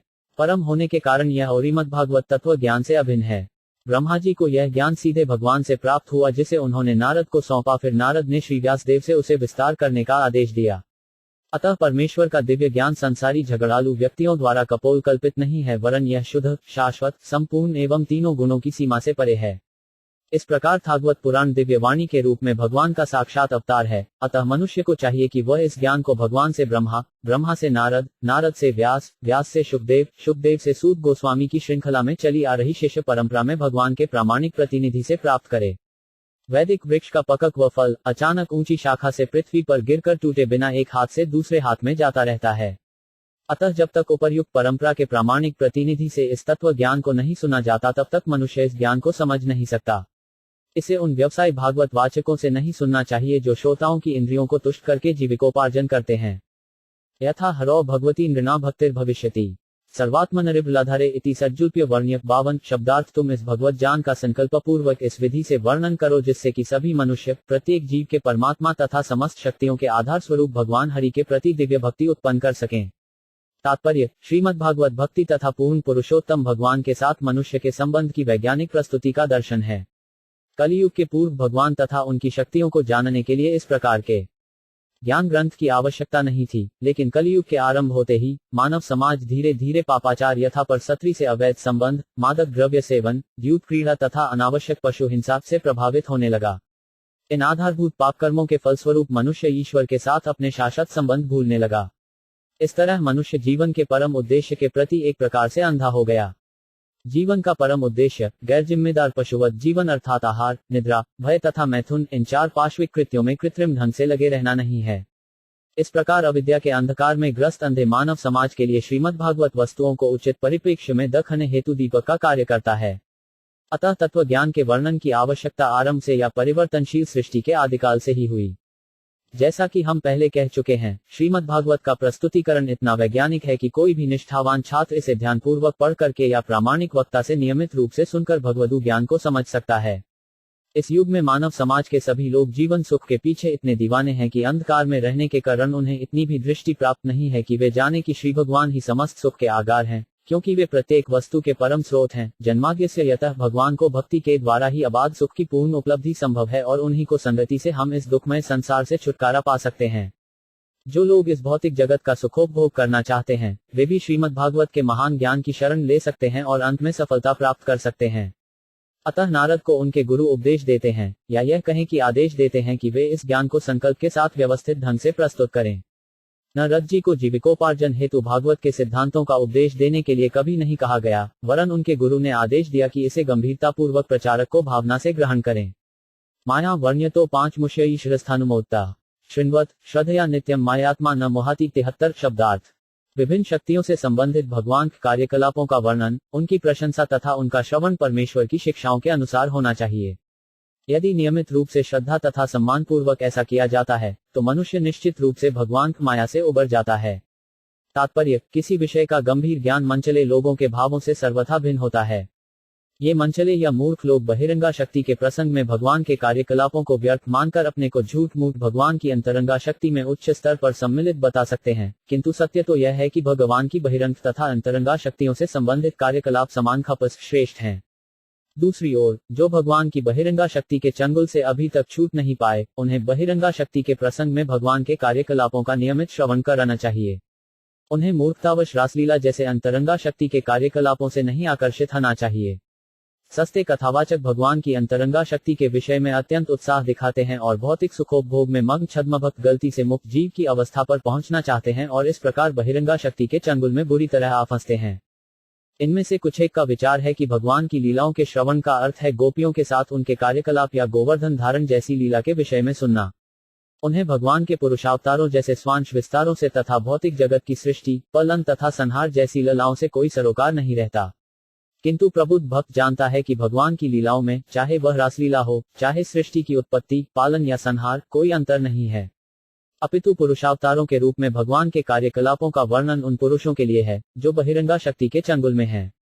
रासलीला जैसी कथाएं बद्ध जीवों के लिए न होकर मुक्त जीवों के लिए हैं। अतः बद्ध जीवों को चाहिए कि बहिरंगा शक्ति के प्रसंग में भगवान की लीलाओं को भक्ति तथा प्रशंसा के साथ सुने। यह कार्य मुक्त अवस्था में रासलीला के श्रवण के समान उत्तम है। बद्ध जीव को कभी भी मुक्त जीवों के कार्यों की नकल नहीं करनी चाहिए। भगवान श्री चैतन्य कभी भी सामान्य मनुष्यों के साथ रासलीला नहीं सुनते थे। श्रीमद् भागवत के प्रथम 9 स्कंद दशम स्कंद को सुनने की भूमिका बांधते हैं। इस स्कंद के अंतिम अध्याय में पुनः इसकी चर्चा को जावेगी। तीसरे स्कंद में यह और अधिक स्पष्ट हो सकेगी। अतः भगवान के शुद्ध भक्त को चाहिए कि वह श्रीमद् भागवत को प्रारंभ से सुनना प्रारंभ करे, सीधे दशम स्कंद को नहीं। हमसे कई बार कुछ तथाकथित भक्तों ने निवेदन किया है कि हम तुरंत ही दशम स्कंद को हाथ में लें, किंतु हम सदैव इससे बचते रहे, क्योंकि हम श्रीमद् भागवतर को तत्व ज्ञान के रूप में प्रस्तुत करना चाहते हैं, बद्ध जीवों के लिए विषयी ज्ञान के रूप में नहीं। श्री ब्रह्मा जी जैसे अधिकारियों ने इसके लिए वर्जित किया है। श्रीमद् भागवत को वैज्ञानिक प्रस्तुति के रूप में पढ़कर तथा सुनकर बद्ध जीव इंद्रिय तृप्ति को उत्तरोत्तर माया से मुक्त होकर दिव्य ज्ञान के उच्चतर पद को प्राप्त हो सकेंगे। इस प्रकार श्रीमद् भागवत के द्वितीय स्कंध के अंतर्गत विशिष्ट कार्यों के लिए निर्दिष्ट अवतार नामक नायक 7वें अध्याय के भक्ति वेदांत तात्पर्य पूर्ण हुए।